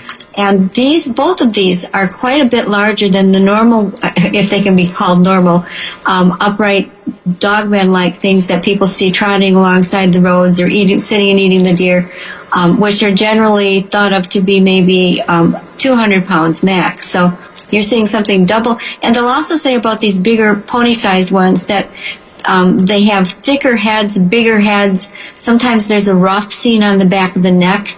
The limbs are thicker than you would normally see on the other types. And they're often described as quite majestic. And they're usually brown shaggy, but I've got some, especially, I was just glancing in my book, The Michigan Dogman, Werewolves, and Other Unknown Creatures. And I have a chapter on Oklahoma beasts, and the first 2 are jet black. The first 2 creatures in that chapter. Right. So Well, Lance, I want to thank you for joining the program, and I was very informative about what job you're doing in Oklahoma. Name your group again, please. Yes, it's Cryptid Brothers Investigations of Oklahoma. Okay, Cryptid Brothers Investigations of Oklahoma. Thank you so much for coming on the show and giving us some valuable information. I really appreciate it. Yes, thank you so much. Appreciate it. You bet. Let's go to Terry in Ohio. Hi, Terry. You're on with Linda Godfrey. Go ahead. Hi, Clyde. I'm a long-time listener, first-time caller. Thank you. I'd like to relate a kind of a story that I don't tell many people. I used to work on a Navy dairy farm some years ago, and we'd milk cows there, and the milk would go out to Annapolis Naval Base. And it was an old farm. It used to be a Civil War prison at one time, and they turned it into a dairy farm. So you go out at like 3 a.m. to milk the cows, and with a flashlight, you see their light, their eyes. That's about it. And sometimes when cows would get outside the fence, you'd have to go get a stray one. So we thought we saw a stray one out there. I saw its eyes. And I started to go out towards it. My cousin, who I worked with, he went back in the barn to get some supplies. And so I said, I'll check it out. And the eyes rose up. In other words, we went from standing on 4 feet, 2 feet, and was like walking back and forth like it was stalking. And it freaked me out so bad that I ran back to the other side. I wasn't about to check it out. And then it turned, and it just disappeared. And the next morning, some of the other people who lived on the farm that worked different hours than we did, they worked normal hours, said that they couldn't sleep because they heard noises in the woods because the woods behind the farm. And they said they swear that they heard howling. So that really made me feel like kind of freaked me out even more. And I kept quiet. I didn't even tell anybody what I saw except for a few people on the farm. But that's my story. I never forget it. And it's something that just kind of lingered with me all my life. What part of Ohio were you seeing this? Well, I live in Ohio now, but I was living in Maryland at the time. Oh. Near the Annapolis base for the Navy. And I wasn't in the Navy. I was working on the farm. It was a federal job. And it was an old farm. It used to be a prison camp for Civil War soldiers that they had turned into. And it was a full moon that night. I'll never forget it. There's an open graveyard up on the hill. It was like something out of a Stephen King movie. And wow, just terrifying. Yeah, it was. I'll never forget it because it stood up, and I said, that's no cow. And it was like, that made it about 8 feet tall, probably, if you compare how tall a cow is if you're standing when it's on all fours. Once again, Linda, we have another sighting of something that looked like a cow that turned out to be something standing on its hind legs, eyes raised in the moonlight. I mean, that's pretty creepy. It is, and the other thing that I think of is that one of the natural attractants for these creatures seems to be military installations. And I know I had a view of what some people described as an Anubis, which is the Egyptian god of the dead with sort of a black jackal head and kind of a humanoid body at the naval base just north of Chicago, the Great Lakes Naval Base right on Lake Michigan, just north of Chicago. And there were 3 night guardsmen that saw this thing, and it was also near a very old base cemetery at the time. So I see all sorts of associations. And I've even been collecting very many of the old military bases, especially ones that were associated with World War II, have werewolf legends or stories around them, or even current sightings around Europe. And I've got some of those in my next book coming up. So, yeah, the military installation does seem to be a draw for these creatures. Fantastic, Terry. Thank you for the call. I really appreciate you calling in tonight and giving that information because it's so vital to finding out more about these strange creatures. Yes, thank you. And keep up the good work. We'll keep listening. You better take care. Have a good night. Bye. Wow, it's amazing. 888-673-3700. That's 888-673-3700. Linda Godfrey with us tonight on Ground Zero. A lot of people giving their experiences of the strange creatures we've been talking about tonight, mostly upright walking and very large canids, canines. There's also what they call cynocephaly. Where they're talking about the dog-headed men. We got someone calling up. It's going to be giving us one of their accounts of seeing a dog man in the woods. A lot of things to talk about tonight. 888-673-3700. That's 888-673-3700. Another reason why we're talking about this is because of some of the strange activity, dreams, what we call excited delirium, agitated delirium, which of course has been reported by people people who have this rush of adrenaline go through their bodies, giving them superhuman strength and what some people call werewolf psychosis. So tonight on the program, Linda Godfrey talking about that as well. 888-673-3700. Back with more Ground Zero. Don't go away. FM News 101 KXL. This is Ground Zero with Clyde Lewis on FM News 101. Linda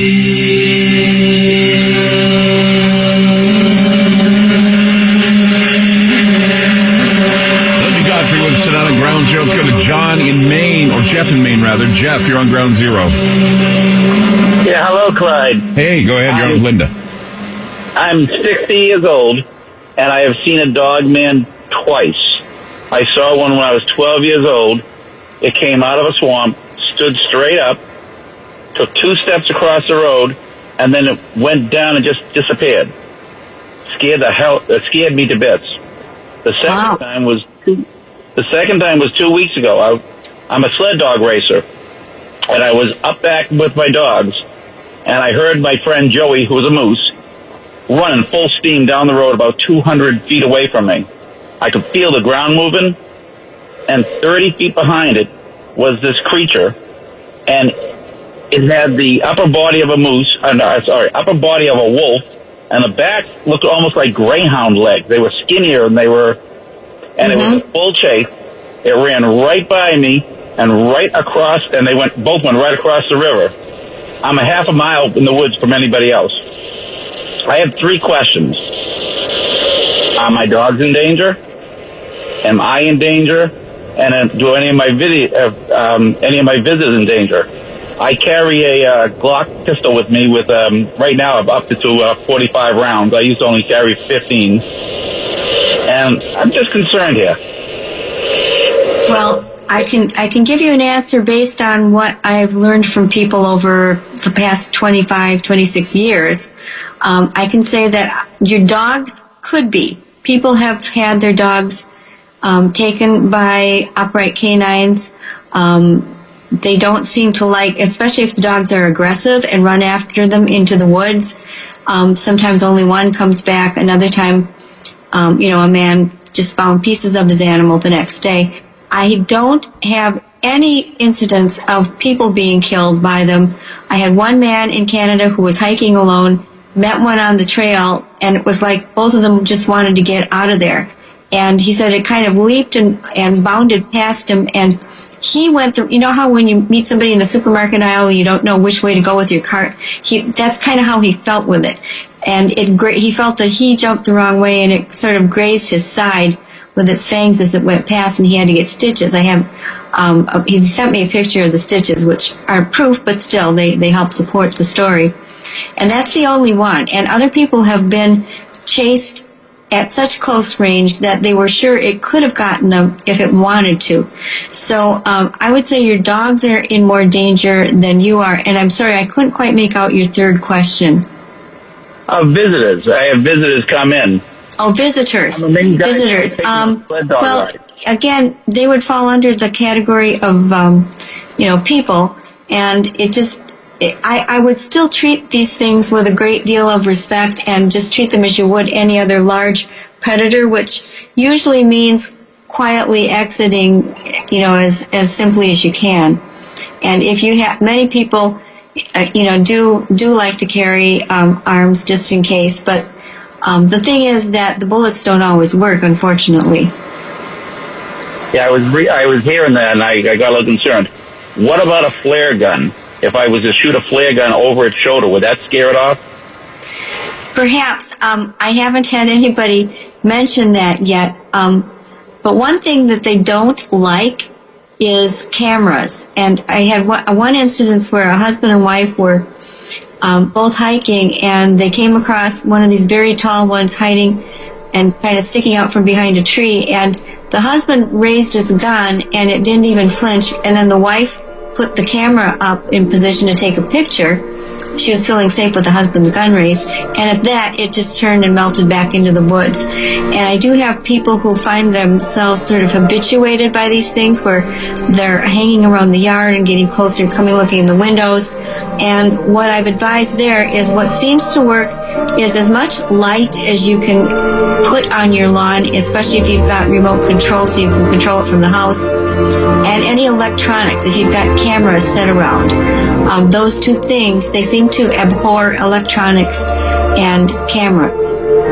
Jeff, I thank you for the call. I thank you for calling. Appreciate it. All right, thank you. You betcha. And Linda, thank you so much for being on the program tonight. It was amazing. Flew by really fast. And of course, with this, the advent of the blood moon last night, I'm sure there are plenty of stories we'll be hearing in the aftermath, and you'll be there to cover them. When is your book due out? The book is coming out in late spring, I believe, and this one's different because I'm going to have actually my own film with it that expands on one of the chapters, and that's been real exciting and fun for me. And I also, if you don't mind my mentioning, LindaGodfrey.com, no W is necessary, just LindaGodfrey.com is where you go to report something or just find out a lot more. You bet. LindaGodfrey.com. Thank you, Linda Godfrey. You have a great night, and we'll be talking soon, I'm sure. More to come on Ground Zero. Listen to GroundZero.com. That's listentogroundzero.com to carry the show off in the next 2 hours. We'll be there. Don't go away. FM News 101 KXL. Ground Zero. So this is where the first guy got AIDS. Peter, this is the site of the 9/11 terrorist attacks. Oh, so Saddam Hussein did this? No. The Iraqi army? No. Some guys from Iraq? No. That one lady who visited Iraq that one time? No, Peter, Iraq had nothing to do with this. It was a bunch of Saudi Arabians, Lebanese, and Egyptians financed by a Saudi Arabian guy living in Afghanistan and sheltered by Pakistanis. So you're saying we need to invade Iran?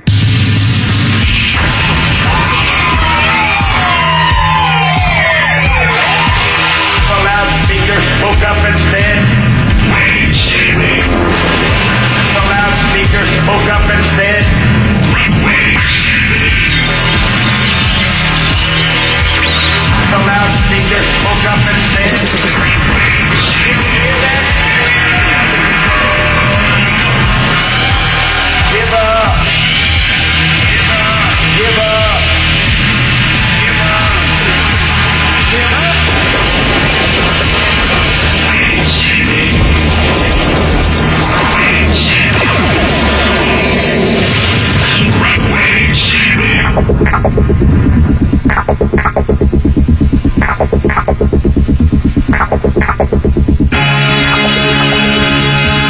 I'm Clyde Lewis, and this is Ground Zero. The numbers to call tonight, 888-673-3700. That's 888-673-3700. Cleared a few lines now since Linda Godfrey has now gone. So if you had a hard time getting into the program, we most certainly are happy to take your calls at 888-673-3700. It's 888-673-3700. So last night was the Super Blood Wolf Moon. Some of us saw it here in Oregon. It was difficult. We had clouds everywhere, but it was peeking through in some areas. And, of course, it certainly is an amazing thing to see something like this in the skies. And not only that, but the power that is behind one of these blood moons and what it represents. And, of course, while Linda was talking about some of the sightings of dogmen, some of the sightings of these werewolf types or these upright canids, I wanted to look even deeper. I wanted to look into the legends of these werewolves and the appearances of these wolves during the what they call the supermoon of January, the wolf moon of January. Not all wolf moons have blood on them, which once again, this brings up another, kind of eerie paranormal feel when you're discussing the idea of a blood wolf moon. And if you go back into some of the old grimoires of the Europeans and the grimoires of the old ancient writings that talk about the shapeshifter, and I know that many times we've heard of shapeshifting as being some sort of a David Icke reptilian type of shape-shifting thing, but it goes deeper than that. It's something that we talked about with Linda called the werewolf psychosis, where no, they're not going to end up looking like Lon Chaney, and they're not going to end up looking like the guys in American Werewolf in London or in Paris or wherever they are. there are plenty of stories of humans that have taken on the personification, or at least the personality of a wolf. And werewolf syndrome is something that shows up during full moons. I don't know what happened during the blood moon. A lot of people want to call in and give their experiences, and we still are opening the phones to something that happened last night, and to some of the experiences people have had before on late nights with full moons and craziness. But, you know, the Native American stories always speak of the skinwalker. We kind of hinted and talked a bit about the skinwalker roaming the burial sites during the wolf moon. In fact, when the skinwalker entered the burial grounds, the regular wolves would always cower away. And when it comes to other stories about these old wolves appearing before the wolf moon, there is the story of Christmas dormancy, where the wolves would appear after Christmas dormancy, the sleeping of the wolves, and then they come to life again under the wolf moon. And if a werewolf just happened to be in the pack, it was interesting because they could hide amongst the wolves, and sometimes they can hide amongst the sheep.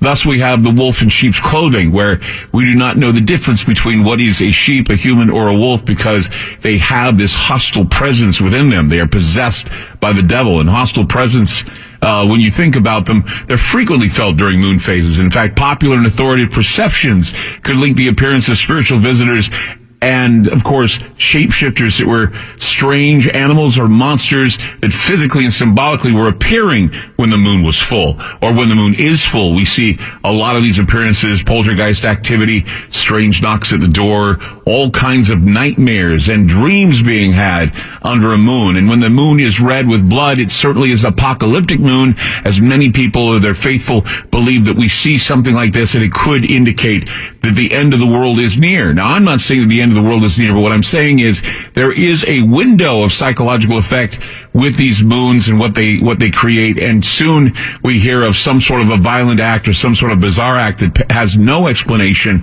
Because, you know, early in modern Europe, or when you look at early modern Europe, it was populated with a lot of tales of spiritual beings whose existence could not be understood through reference to or only marginally belong to either Protestant or Catholic doctrines.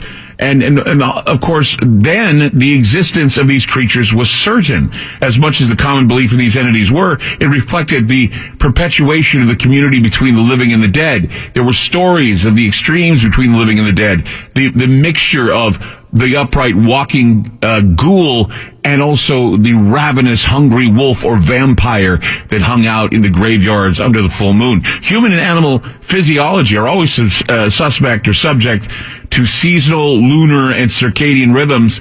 Although the seasonal circadian rhythms have been fairly well described, little is known about the effects of the lunar cycle and behavior and psychology of humans and physiology of animals during these times. The lunar cycle has always had an impact on things like human reproduction, in particular fertility, menstruation, birth rate, melatonin levels. They appear to correlate with the menstrual cycle. Admittance to hospitals and emergency units because of various causes. There are people with cardiovascular problems. Acute coronary events happen during full moons. Gastroesophageal hemorrhages happen during full moons.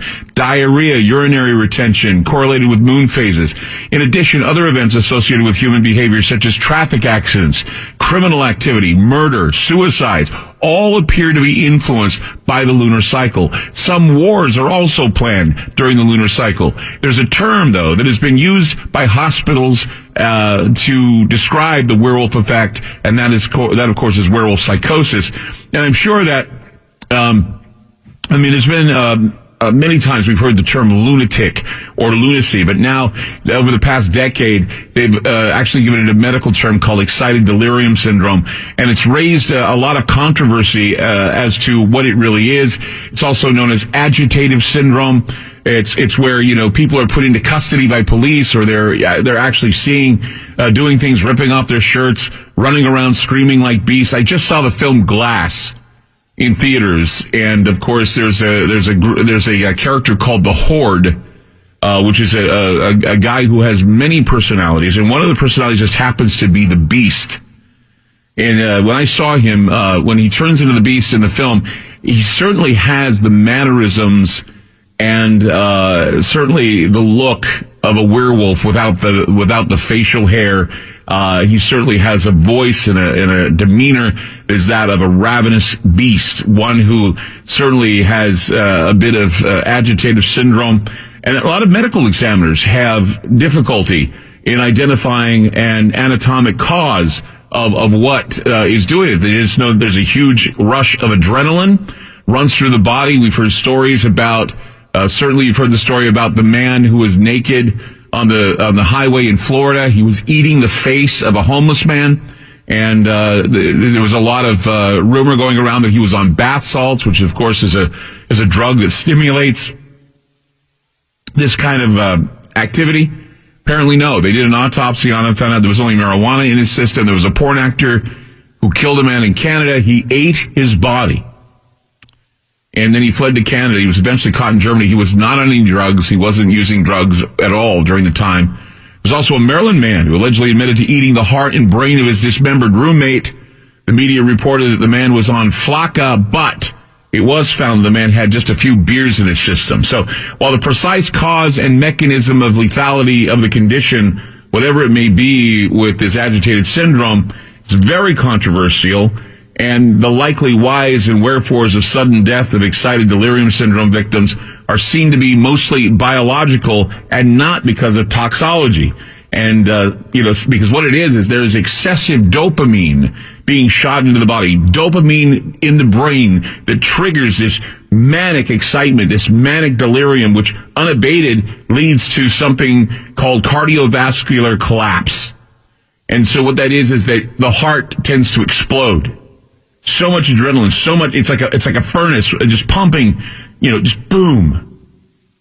I mean, and this is, you may want to compare this to, what we hear about with regard to the supernatural appearances of vampires or even werewolves of the past who are said to have appeared during a full moon. And, Hollywood, of course, has given us the image of what a werewolf might look like or act like, but both the medical concerns of excited delirium syndrome and the supernatural connections to witchcraft and satanic ritual are also well noted in ancient writings of the Catholic Church and other earlier civilizations. I remember we have a library where I've been able to uncover some ancient writings that deals with werewolves and vampires. If you take a look at religion, there are many things that we learn in religious culture that are supernatural by their own relationship to practices of magic within the parenthetical or permitted practices to link everything to God. And what I mean by this is, people have such a hard time with shape-shifting. You say, well, this guy turned into a werewolf. Yeah, sure. Where's the evidence? Okay, yeah, well, there's not much evidence to show it, although people have been attacked. There are pictures, I guess, and no one really has been able to catch one. We had a huge wolf that was shot in Denton, Montana. I think it was Denton, Montana. Shot in Denton, Montana last May. The thing was when they poured the bullets into the creature, it did not die. They had to run it down with a truck. That's how big and massive this thing. Yeah, it was a huge, huge wolf. And so, when you take a look at something like that and you say, was that a werewolf? Well, no, it didn't turn into a man like it does in the movies, but it certainly was this huge wolf that was on its hind legs waiting to attack the livestock.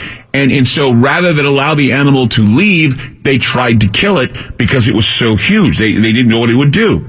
So when you're dealing with something like shape-shifting, for example, and people say, there's no such thing, I think about what the church, if you take a look at religion and what they try to convince you of something as simple as like the Eucharist, for example. The Eucharist retains an almost magical power to the believers.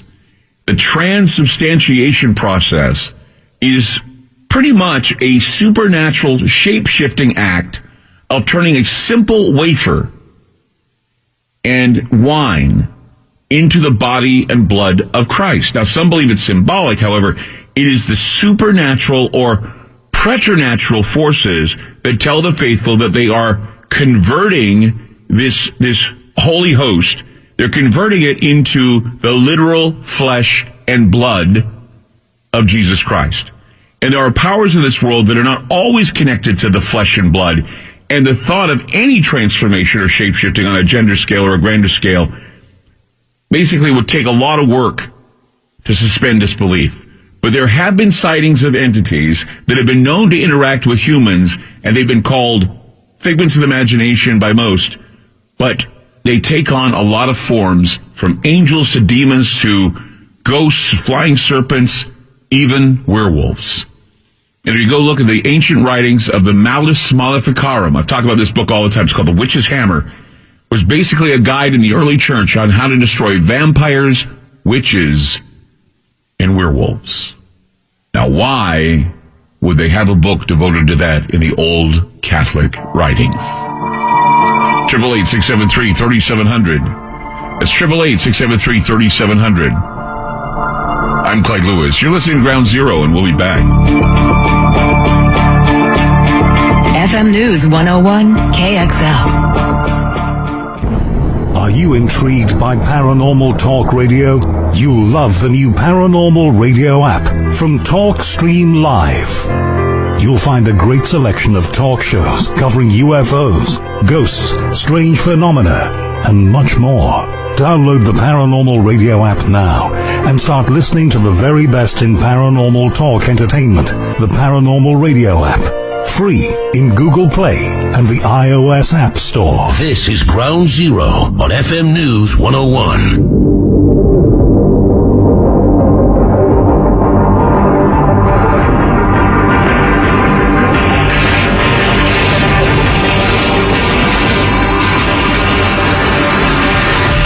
Go to Ken in Alabama. Hi, Ken. You're on Ground Zero. I'm on Ground Zero, finally. Hey. Anyway, we was talking about, at least you was, about these werewolves and dog men and all of these type of things. Yeah. And I just got a couple of questions for you. That out of all of these things that these people saw, and seem to me they see them on a regular basis in different areas, I can't understand why all of the film that they take is always grainy or you can't hardly see it. Well, why don't you take a look at the huge animal that was gunned down or run over by a truck in Denton, Montana, and tell me that thing didn't look like a huge animal that many people consider to be either a dire wolf or a werewolf. And what it was is every scientist that looked at it was baffled by what they saw. And then when the Fish and Game got over, it's just a long-haired wolf. It was huge. I'd never seen anything like it. It was probably, they can downplay anything. And, I don't know if you'd be able to catch a skinwalker, but they certainly have tried to shoot at them on Indian sites, Native American reservations. So, some of it is grainy. And if it's grainy, maybe it's a hoax. I mean, people will try and hoax things all the time. But there have been also, these wild looking animals that they call chupacabras. And there were many times when I would say that the chupacabra was certainly a wild dog rather than what they said he was, like some dinosaur or some alien creature. They always want to call it an alien creature. They want to call a skinwalker an alien. They want to call a chupacabra an alien. It's not. These are animals. These are animals that have not been tested or found. As far as a werewolf is concerned, we have to look at the psychology and physiology of the combined animal instinct of a human with regard to that, rather than just trying to think of it on a Lon Chaney level. Yeah, and another thing, all of these sites near army bases and all of that stuff, I've never heard one say, even in the books they write, that they got cast footprints of these animals being on particular land. And if they can find dinosaur bones from 1 million years ago, and some of these things can't live forever, they got to have some remains somewhere that nobody ever... when you're looking at remains, it depends on what you're looking for. If nobody's going to set out looking for the remains of a werewolf. I'm sorry, it's not going to happen. Why?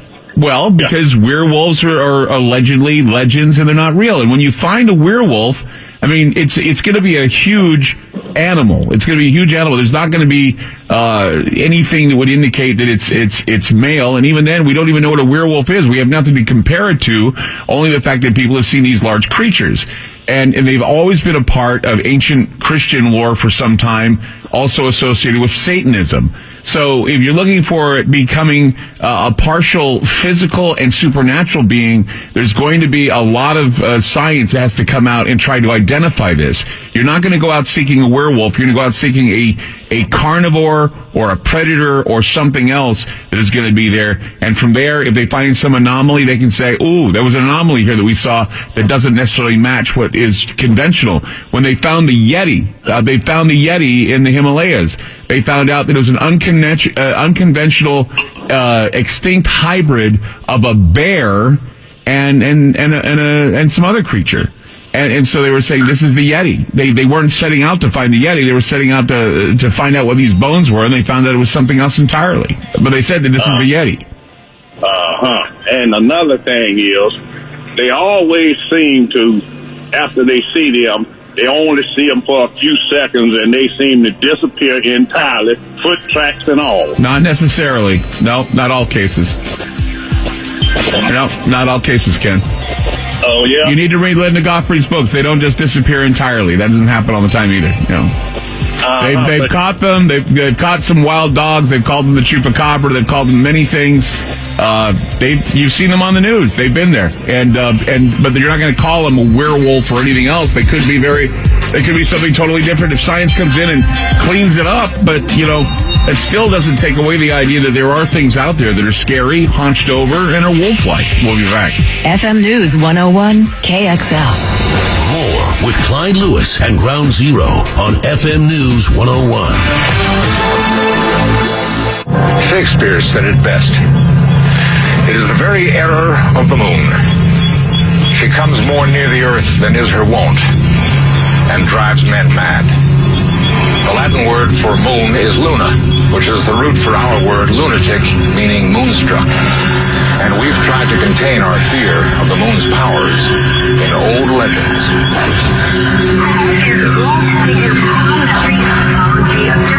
Every Native American tribe. Miriam changes himself once a year into the form of a wolf, and he continues in that form for several days, after which he resumes his form of shape. Very strong werewolf. Greeks, Romans, and you got Roman werewolf stories which I like to look at. A werewolf has no choice. With each full moon, when he transforms, he no longer remembers who he is. He kills his best friend who crosses his path. Furthermore, the werewolf only responds to the call of its own kind. Anyone else would have died of shock long ago, but it won't. That's the thing I find most remarkable. It drives him through fire and keeps him alive and even conscious to endure every second. Nothing like this could just evolve. It isn't the fingerprint of God. An impossible lethal curse spread by tooth and claw. Victim begets victim begets victim.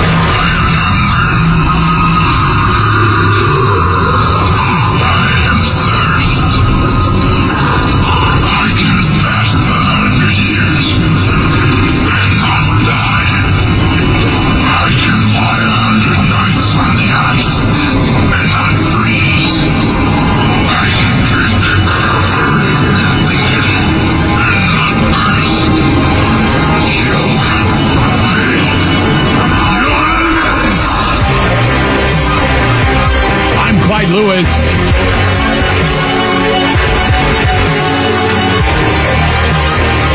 You're listening to Ground Zero. I just got sent something that made me feel a little uneasy, and let's see if I can go back to it here. I received an email, but I always, get a little,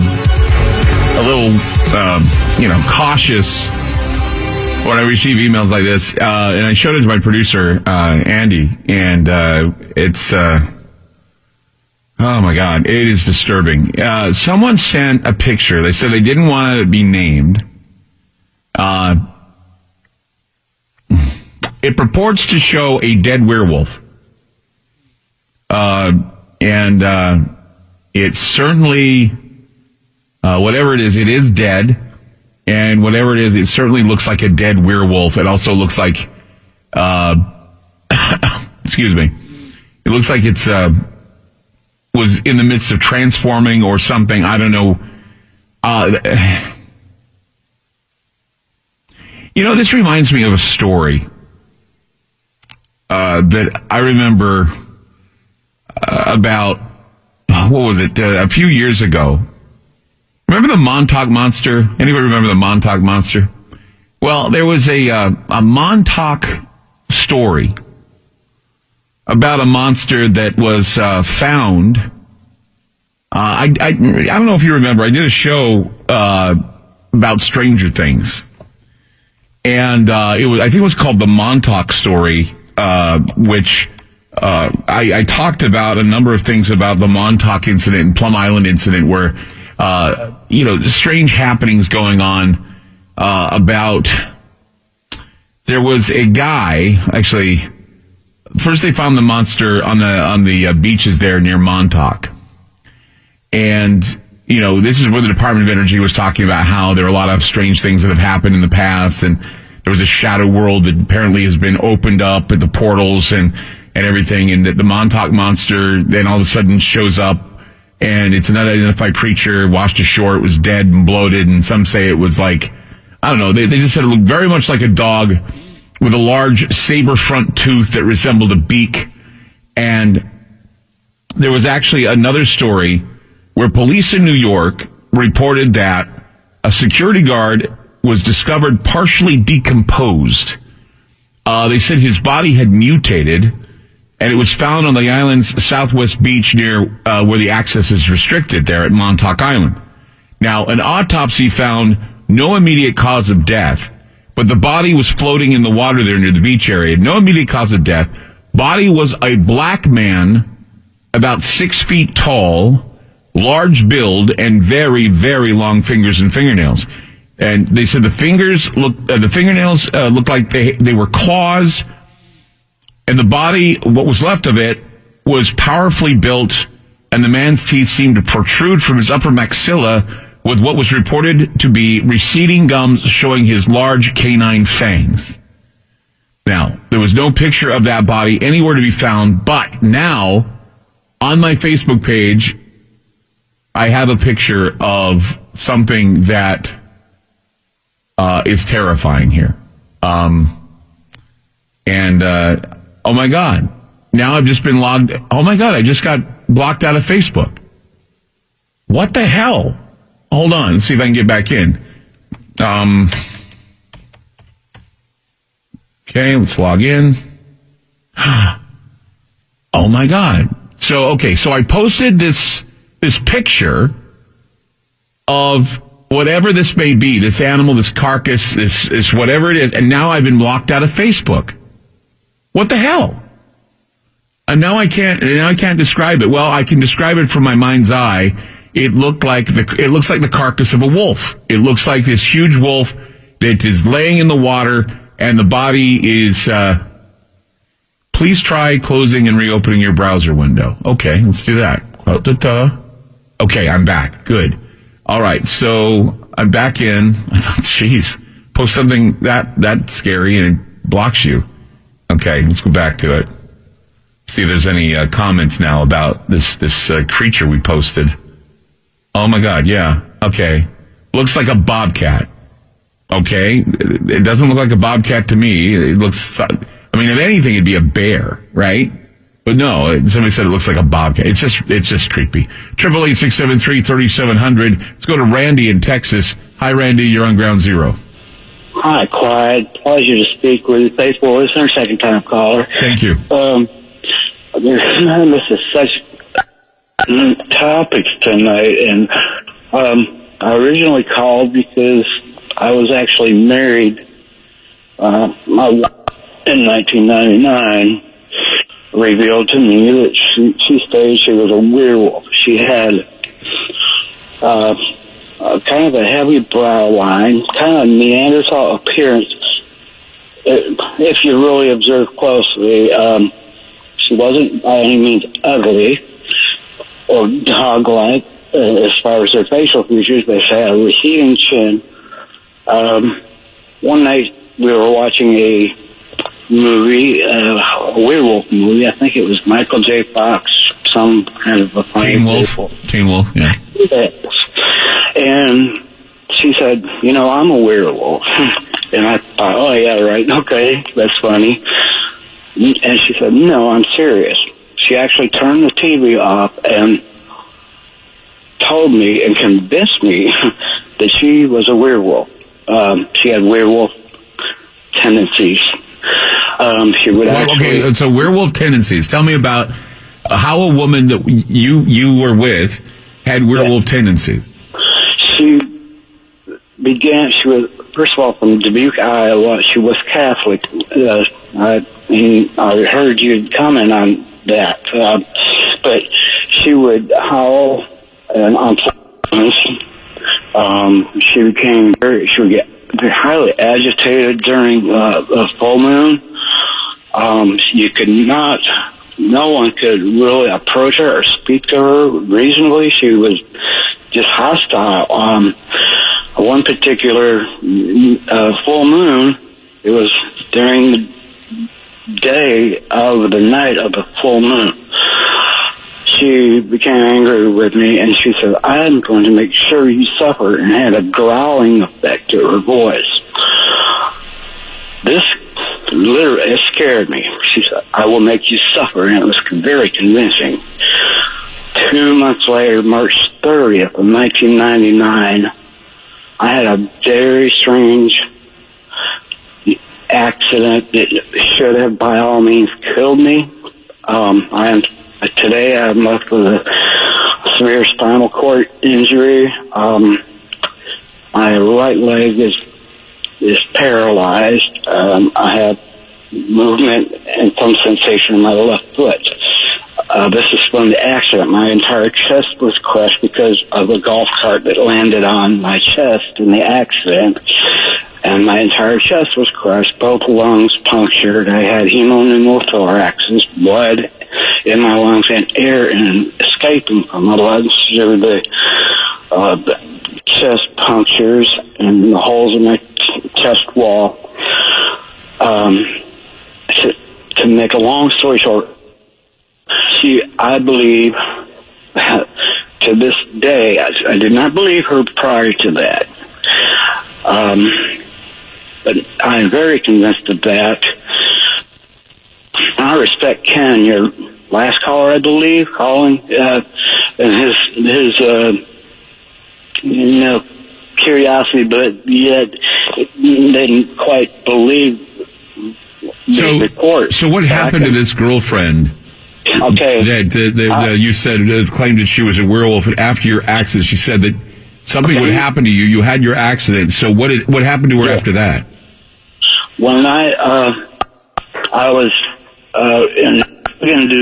heavy drug-induced stay in the hospital near a coma with tubes coming out everywhere of my body. She came to me, leaned down, and whispered in my ear, "Look what you've done now." And it terrified me. I was so scared, Clyde, that she threatened that if I left her and did not come back home after I got out of the hospital, if I lived, she would make sure I would die. I was so scared. I did return back to this woman. I can't tell you enough of the torture that I went through, being left at home on the floor on a mattress, unable to walk or access my medications or a telephone.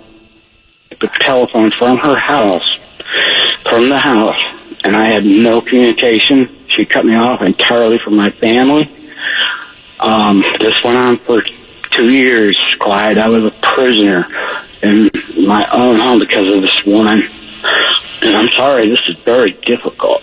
Actually, it's a full moon now. It brings back a lot of memories and the trauma. In fact, right now I'm in so much pain, it's difficult to talk.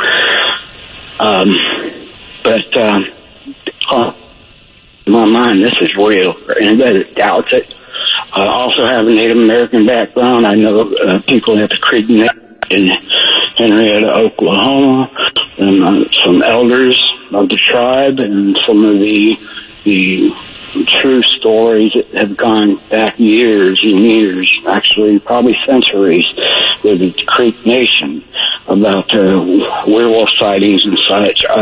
They call them, I can't recall the Indian name for Wolfman, but I believe my wife was born, like I say, was in Keokuk, Iowa. I heard the Mark Twain, Samuel Clemens story, all that. And there was Native American burial grounds there. And she was a Catholic. Like I say, I wish nothing against Catholics, but it's also relative. So she's nowhere around now to harm you, correct? To my knowledge, I believe she is still in Iowa. She went back to Iowa after we divorced. I eventually did get out of the situation, came to my senses, and got enough courage, and had a friend actually help me. Did she ever in your relationship shapeshift? Did she ever give you? Yeah, I know that during intimacy, during sex. To me, she would appear to be having dog-like features, and she would begin growling and actually howl during sex. I'm sorry, the climax. Yeah, exactly. And so she would, yes, and it's very. Well, at the time, it was sort of intriguing and erotic before my accident. But then it got serious. You realized that she did have some sort of a demonic quality to her. She shifted into an animal during sex. That's well, I would appear, yes. Oh my God. No. Well, Randy, I'm glad you're doing fine now, better considering, and I hope you never see her again. If she certainly is a shape-shifting wolf. I regret the fact that my stepson that I was with since he was 2 months old with that one until he was 10, that I had to leave that boy with that one. It tears my heart as if he was my own child. This woman is somewhere in Iowa, married to someone else, and I found out later after divorcing her that that her children, 3 of them, were by separate men. One of them was her own son that she told me, and she told the other 2 sons of hers, my stepsons, that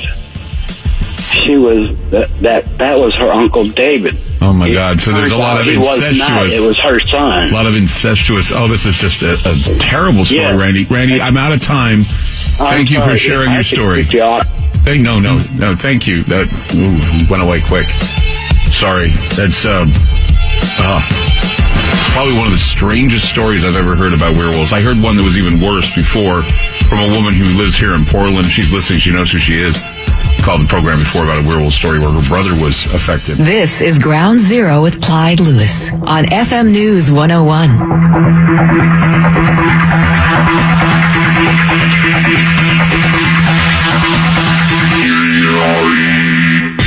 Sometimes it's so hilarious when you post something on Facebook, and I just wrote, okay, someone sent me this, how creepy. And people are like, they get on there, they say something like it looks like Nancy Pelosi, or they say this looks like it's Photoshopped. I didn't say either way if this is a werewolf. I said it looks like something that would be like a werewolf, because I'm talking about werewolves tonight. I'm talking about strange things tonight. And so I just find it interesting that whatever this thing is on my Facebook page is getting people all riled up. They just don't like hearing about strange things, finding strange things. It's a hideous picture, by the way. It's a hideous picture. And I'm sorry I have to post it tonight, because I just wanted to tell you that I tonight have some sad news. One of my favorite cats in the whole world at home has passed away tonight. Spike passed away at 21 years of age. He was a well-loved cat. It was a cat that I think I've told you a story about him. He was this old cat that whenever I would go to sleep at night, when I had sleep apnea, he would tap me on the shoulder to wake me up when he knew I wasn't breathing well. So he'd wake me up in the middle of the night. I'd have him wake me up several times through the night because he wanted me to stay awake so I wouldn't stop breathing, and that sort of thing. So I found out I had sleep apnea. So Spike passed away tonight. Janine sent out she sent out the obituary and said that he passed away at the age of 21. We gave him some love and we said goodbye to him this morning with Janine and I have never in my life been so upset about the death of a cat in my life. I never really am a cat person, but this cat was a superhuman cat, and we love him. And Spike, we love you. Good night, Spike. We'll be back with more Ground Zero. Don't go away.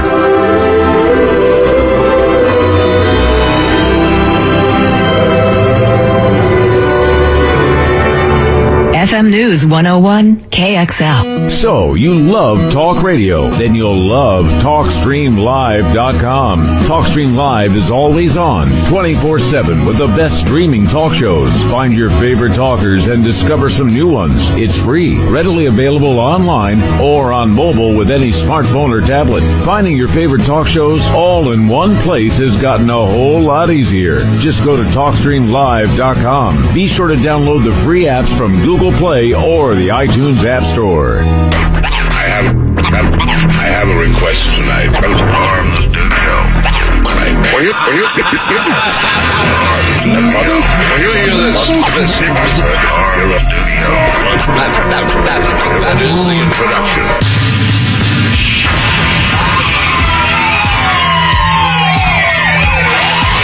The loudspeaker spoke up and said, "Wait, Sammy."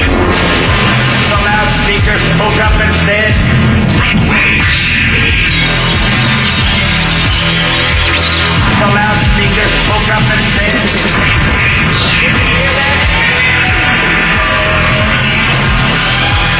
"Give up. Give up. Give up. Give up. Wait, Sammy.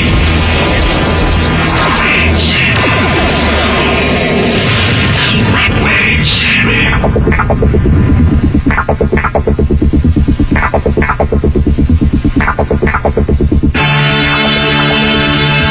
I'm Clyde Lewis, and this is Ground Zero.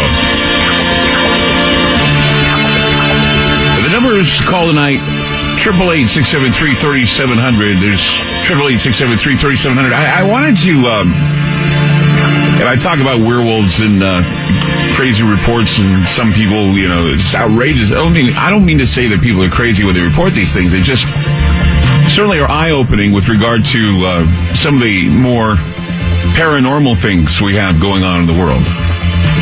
And in summary tonight, I know that the show has flown by quickly because of all the stories and Linda Godfrey and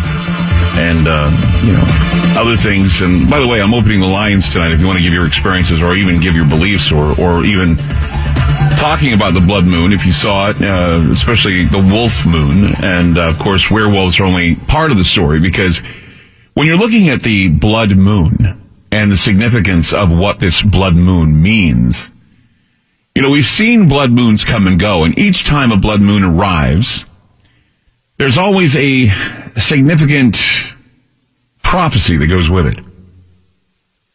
I remember back 2003, there was the reports of what is known as the tetrad moons. And these tetrad moons, which were the 4 blood moons, fell on Jewish holidays. And, of course, last night was no exception. And of course, one of the more significant tetrad blood moon sequences probably won't happen until 2032. We saw this is probably the longest and the most significant one last night, because we won't be seeing too many soon, even though eclipses like this happen all the time. It's just seeing them and where they appear affects the people who are there witnessing them. And usually when there's something like this happening, when the moon turns to blood, there's always predictions of a world shakeup so devastating that the financial world will see some hardship, and people also see prices soar and bank accounts will be diminished. There are also earthquakes in various areas, which, by the way, tonight there was a huge, devastating earthquake again in Indonesia. And I got reports of that just a while ago, that, of course, Indonesia was struck by an earthquake earlier I'm sure there'll be more shakeups and shakings for days after this blood moon is seen. But once again, we bring up the shakeups, the devastating shakeups, the financial shakeups, the world shakeups, hardships. People see prices soar. People see food diminish in scarcity. A blood moon is a sign of scarcity. And that's something that I think if you were to add up all of the possible eschatological things that lead to the eschaton. I've talked about the world ending. I have a podcast called This Is How the World Ends. And there are many signs and symbols that will lead you to understand that when you see the pieces fitting into place from divergent realms and with many different players, you realize that the gears and levers of history have been moved and adjusted, and a large-scale game of cognitive dissonance plays against your cognitive bias. And so the real nightmare scenarios are usually muted by psychics and astrologers. They don't want to have you take on a dismal attitude, but there are just too many heavenly disruptions that certainly affect what I call real human currency. It affects ownership of land. It affects fighting over lands, bombings, death, war, assets shifting hands, a game with very real winners and losers. There's a real struggle of life and death as we spark over who has ownership of various areas of the earth. And there is also a plague, famine, food riot possibility in the near future after this moon, red moon, appears. And I think it's very important that we realize this, because when you see what some of the warnings are in the world, and you see how this is regard to prophecy, I know that the supernatural stuff we talk about, you can either take or leave. But if we look back in history, we look at some of the events that happened, we look at some of the moves that take place during these eclipses, these lunar eclipses. I mean, if you go to the Talmud, you realize that, and many of these red blood moons affect a lot of Jewish belief. And you go to the Talmud and it teaches that lunar eclipses are negative omens for Israel. And the solar eclipses are a negative omen for other nations as well. And we're talking about 70 nations. We're talking about the sevens. We're talking about the patterns. And when the moon is red, it's indicative of war and bloodshed. It's indicative of possible famine.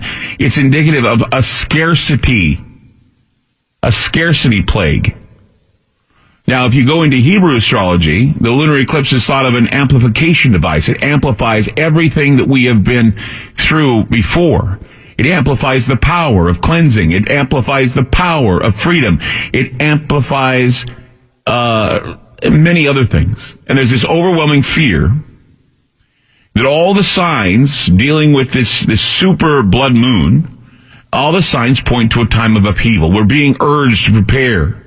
We're being urged to feed ourselves now before there's a time of famine, before there's a time of war, before there's a time of shakeup in government. And we will see if all this prophetic prose will come to pass. But think about this.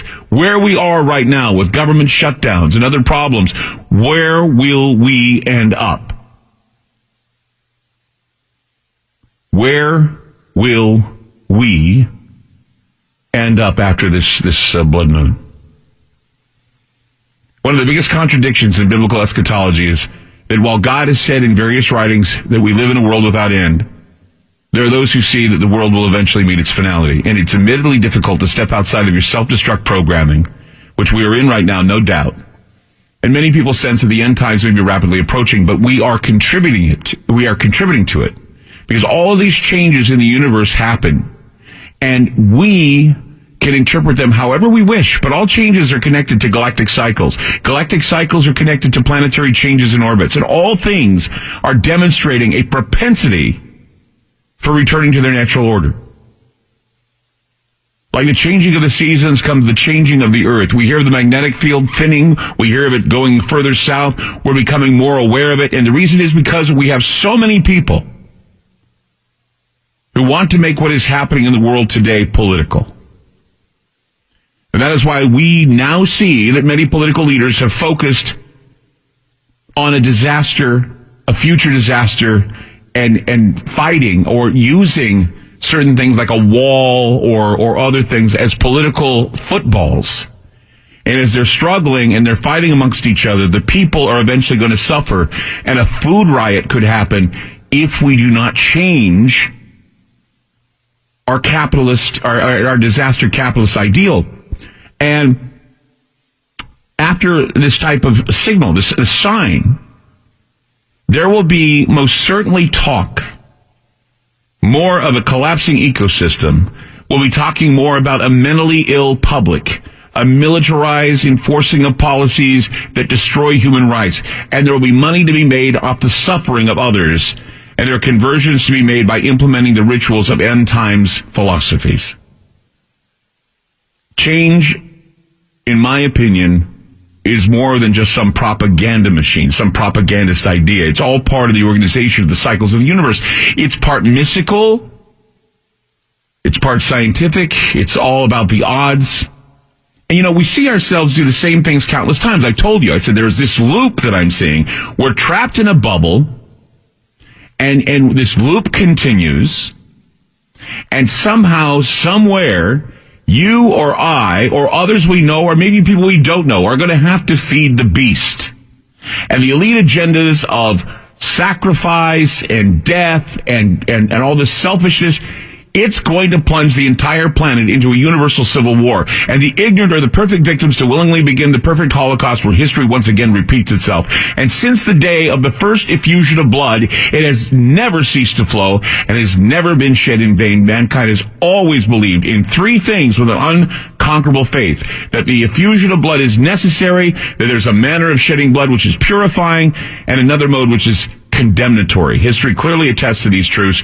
History gives us a narrative of cruel acts, bloody conquests, and the overthrow and destruction of governments, famous cities. We hear of atrocious murders committed, pure victims offered on blood-stained altars of brothers warring against brothers, rich oppressing the poor, and of fathers tyrannizing over their children until the earth appears to us like an immense sea of blood, which neither the piercing breath of the winds can dry up, or nor the scorching rays of the sun can absorb. There's a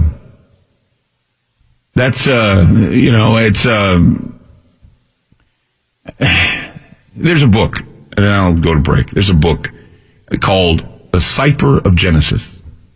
It's by Carlos Suarez. And there are notions in this book that don't sit well with people who insist that the path to salvation is through their church every week. Basically saying that it's all up to us. It's all up to us. Man's origin and purpose is different than always failing and always sinning and always trying to repent. See, because mankind has been on his knees for a long time. He needs to stand up, and we need to learn how the universe is made. We need to learn how our seed has always been somehow polluted. It's somehow been thrown into this coarse, brutal substance, and it's incapable at times. It appears to be incapable of reconditioning itself and understanding that we have to learn from the past. We have to learn from the past, and we have to learn the secrets, and we have to avoid the loop because it continues in a maelstrom and a vortex that can wind its way, dovetailing, spinning down to the realms of the abyss. So all this information I'm giving you not only is found with most of the things I've read regarding the zodiac, regarding horoscopes or stars and planets aligning or whatever, but it can also be found in the Bible. It also can be seen by those who are aware and those who are prepared and those who understand what it means to be prepared in times where we know that there's got to be a payoff or a payback. Now, if you don't think all the things that have been happening in the past 3 or 4 weeks since the government shutdown is not going to come back and bite you or bite someone, if you don't think that's going to happen, you're sadly mistaken. Something has got to give. Something is about to change. And that moon we saw last night is a symbol of what this is. The blood of the moon and the wolves at the gates of our government waiting to attack. 888-673-3700. That's 888-673-3700. I'm Clyde Lewis. You're listening to Ground Zero, and we'll be back. FM News 101 KXL. More with Clyde Lewis and Ground Zero on FM News 101. Let's go to Derek in Massachusetts. Hi, Derek. You're on Ground Zero. How's it going, Clyde? Great show. Thank you. Sorry to hear about your cat. I know. I've never gotten upset about a cat in my life, and now this one's dead, and I'm really bummed. Is the name Spike a reference to Buffy by any chance? No. I think it has a lot to do with the gremlin Spike. So. I had a little Buffy theory. The first season of Buffy, like the third or fourth episode, right. Is one where Xander and a group of like bullies get locked in a zoo with hyenas, and they reference in the episode that there's the different tribes that would try to channel or trap the entity, like the essence of the animals, into their bodies. Oh wow, that's like a skinwalker, man. It's like getting taking in that. Yeah, I understand that. Exactly. So just one theory. It's like as far as why somebody would get like super strength out of nowhere. But I had a quick sighting. My boss, we're at work right now. I called for him a couple times during like a UFO episode. I'm pretty sure he lives on a hut spot. It's right next to a reservation land or like a conservation land that used to be a military like shooting range during the Civil War. Mm-hmm. And he's the last house in the cul-de-sac, so his yard is right next to the woods. And I believe it's a portal. And one day this past summer, he was like at a fire like around duskish before the sun went down, and he turned his head and he saw this little like 3 or 4 foot like naked, hairy, like feral child or like little gremlin type thing that had it reminded me of what you're talking about tonight with the horse, because his hair, he had like shaggy hair, but then his hair went back down his neck a little bit like a horse mane almost, and he was kind of hunched over and he kind of galloped off. But then when they checked for footprints, he was no footprints. And I called before about the rivers of portal thing, and I just think it's interesting that Linda mentioned one story about the place in Ohio, Defiance, Ohio, was on a river, and then the guy who called from Oklahoma said that he saw his dog man on a riverbank, and then one of the other calls, like an hour ago, mentioned a swamp. And I talked about the swamp marshland connection, where the marshland is where the different indigenous cultures believe the veil is thinnest because it's where the land meets the water. Mm-hmm. I just think that's interesting. Every time, a quick question for you. I've always been confused about the full moon idea because I could be wrong, but a full moon doesn't mean the moon is necessarily closest to us. It just means it's the sunlight is being reflected in a way where it illuminates the entire. Well, this time it was closest to us. Every full moon doesn't mean the moon is closest to us, but this time it was close. That's why they called it a super moon. It's a super blood wolf moon is what they call it. It does affect people in many ways. I would suggest that we're going to be seeing the effects of whatever this moon has done to, it'll affect both America and Israel if we believe that these types of events create some apocalyptic activity. I'm not saying the end of the world. I'm just saying something that we would consider very shocking and very hard to adapt to. And that would include a food riot or something where people are fighting and stealing and committing crimes in order to eat. I work at a supermarket.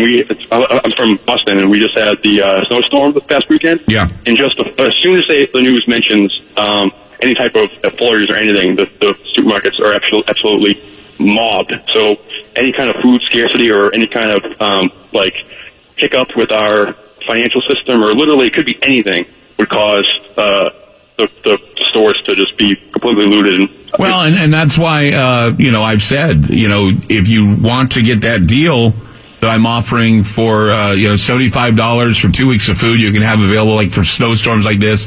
It's always good to go to our website where we actually have My Patriot Supply, and they have some good stuff there, My Patriot Supply, that you can use that always help out. And people always say, well, I don't need food for the apocalypse. Well, it's not what I'm selling. I'm not saying, you should have food for the apocalypse. I'm saying for things like, for things we have like, these disasters that, that happen where you're going to be stuck in your house. If you're snowed in and you can't get food, what are you going to eat? How are you going to eat? That's the question. Oh, you're exactly right. There was no water at multiple stores in my town for a few days. This is before the snow even happened. This is like 2 days before the snow even happened. So as soon as the news announces any kind of bump in your regular routine, that's when everything hits the fan.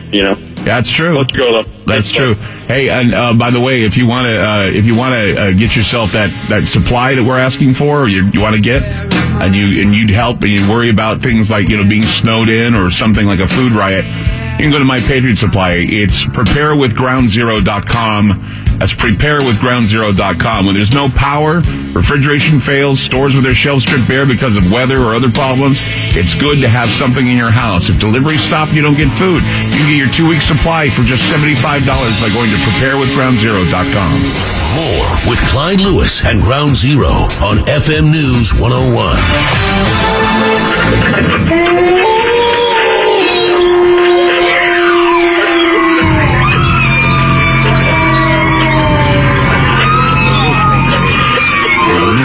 And bright. The words seemed to echo in my skull. I struggled with something snarling and vicious within my soul. And when the madness passed... You!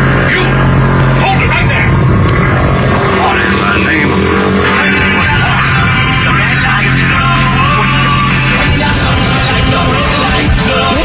Who's afraid of the big fat wolf? Tra-la-la-la-la-la-la-la. We've always had magic in our blood. We were great spirit warriors, shapeshifters, that transformed the powerful wolf. This enabled us to scare off our enemies, protect From 1564 to 1589, one day. Peter claimed 18 victims, all women and children, whom he hardly used victims for his own bare hand and teeth. In some cases, he partially ate his victims raw. I told my mom I thought I saw a werewolf. Am I wrong to believe? I was walking along a good probably 7 to 10 seconds before it had turned its head. That was too big to be done. That thing was way. Jumping on cars and escape out the road.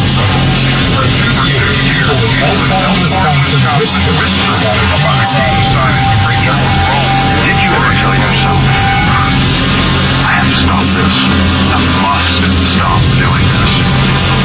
Yes, it seemed like a compulsion to do it, but it was wrong. I didn't even hurry. I didn't even hurry. The blood moon rises once again. I'm Clyde Lewis. You're listening to Ground Zero. So the fangs are bare. The blood is awaiting to be shed after the appearance of the blood-red moon. I want to point something out right now. I mean, okay, we've gone full range from the folklore, the wolves in sheep's clothing, the sheep being taken and killed and slaughtered. But what happens when we realize that our souls are being beaten down? Because remember, you look at what this eclipse represents. It represents the eclipse of the soul. Just like the eclipse of the sun, the eclipse of the soul, the eclipse of releasing the evil into the world. And we look now and we see that there's a historic standoff right now between government and the governed. Not only is it happening here in the United States, but it's happening in France and it's happening in England. There's a state of sclerosis apparent in places like England where Brexit is clearly being manipulated to deliver the right result. No actual Brexit is happening. They're trying to manipulate it to go to the right result. And meanwhile, as we here in America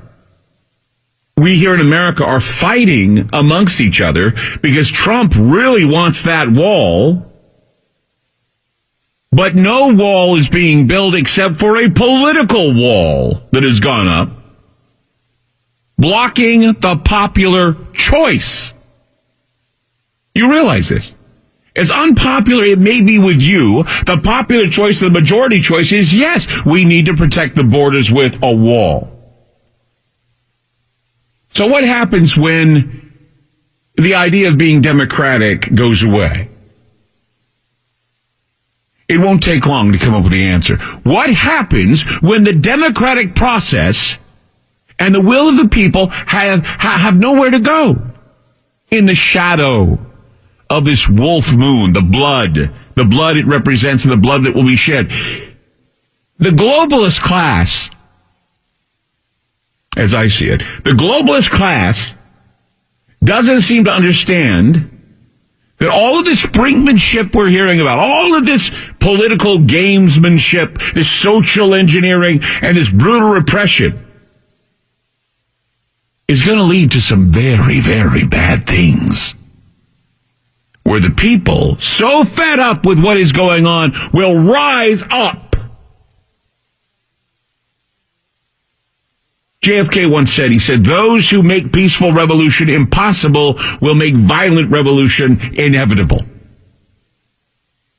Now, I'm not calling all troops to go out and fight. What I'm saying is the war on sovereignty, the war on nationalism, the war on what would be considered the popular choice by the group of the resistance is not working.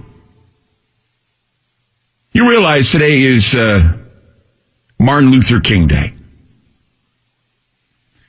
And I guess I could mention this because of the fact that he was a man who was a shepherd of sorts. Martin Luther King Jr.'s pro-peace and anti-war stance would have made him an enemy to today's establishment, and he would have been censored. His Facebook would have been blocked. And the struggle for peace and the struggle for equality is living on, but it's so stifled with the idea and the assuming of others that everybody is racist and everybody is against one another. And for some reason, it just seems to cloud the spirit of what should be a shining moment and a shining thought process, but we are in the shadow of a blood-red moon. What the government tells us and what Martin Luther King did are two separate things.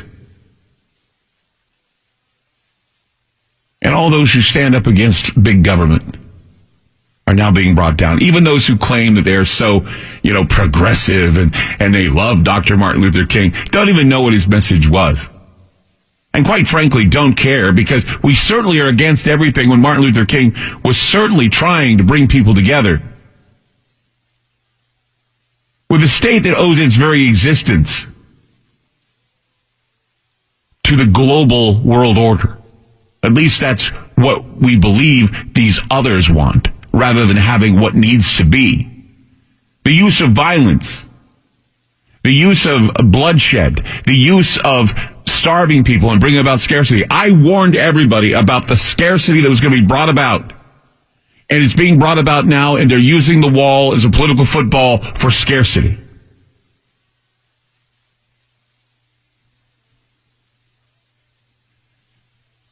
This is the problem. And I don't think anybody cares about it. I don't think anybody even realizes it. I mean, look, snowstorms all over the country right now. And that's going to bring about scarcity if we can't get the trucks rolling to bring food to the stores.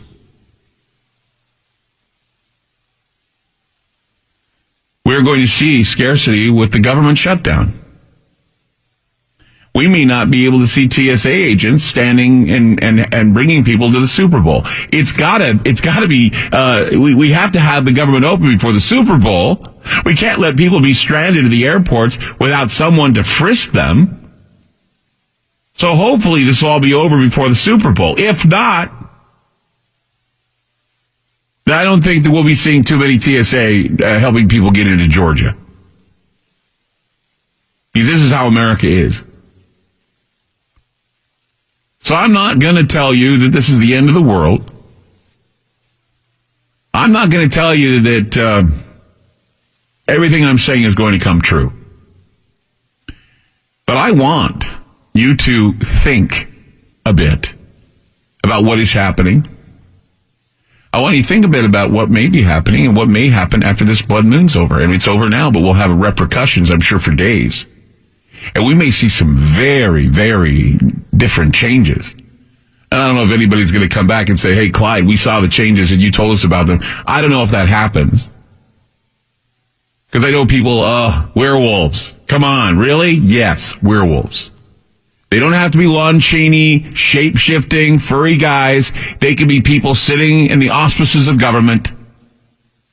They're all sharpening their smiles, and they're all looking at each other, just delighted with themselves as they make money off of you and me and leave us to the point of scarcity.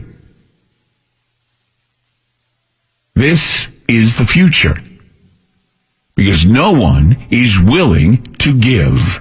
No one is willing to compromise. There is no congruency, and I don't know if anybody understands this. We're too busy fighting over ideologies, and we're not thinking about what symbolism and outcome will be.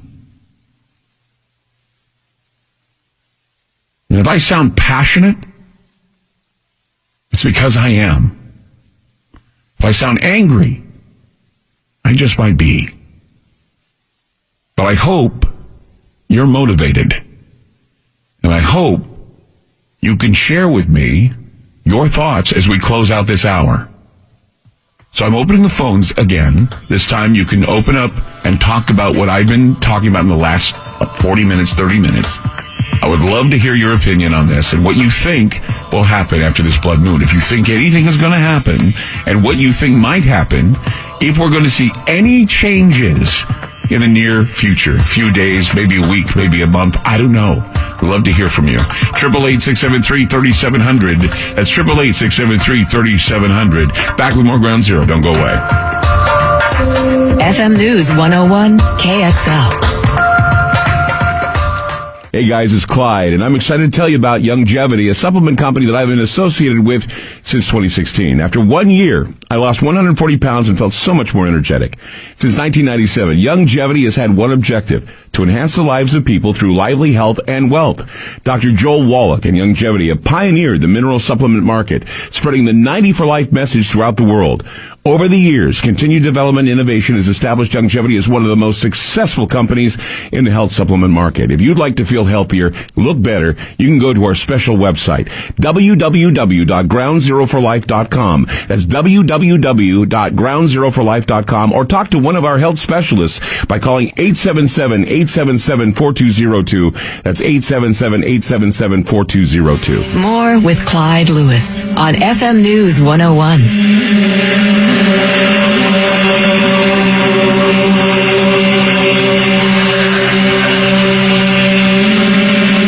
673-3700. That's 888-673-3700. When I look at what is happening with the country, and I've always asked this question, and I ask it many times, and that is it all madness or is it a possession of some kind? Are we possessed? What causes us to not help or agree? Why is it that we're reactionary? Why are we giving in to the outrage? You know, the whole talk this weekend was this Native American and these young kids, this video that I saw. And I was shaking my head going, you've got to be kidding me. This is news.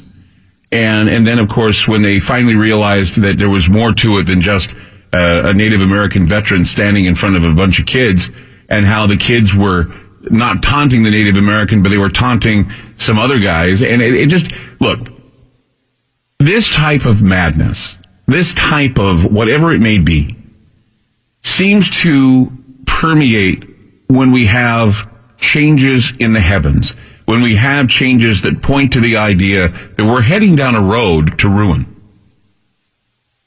And I think tonight, more than anything, I want you to consider, I want you to be considering the moon.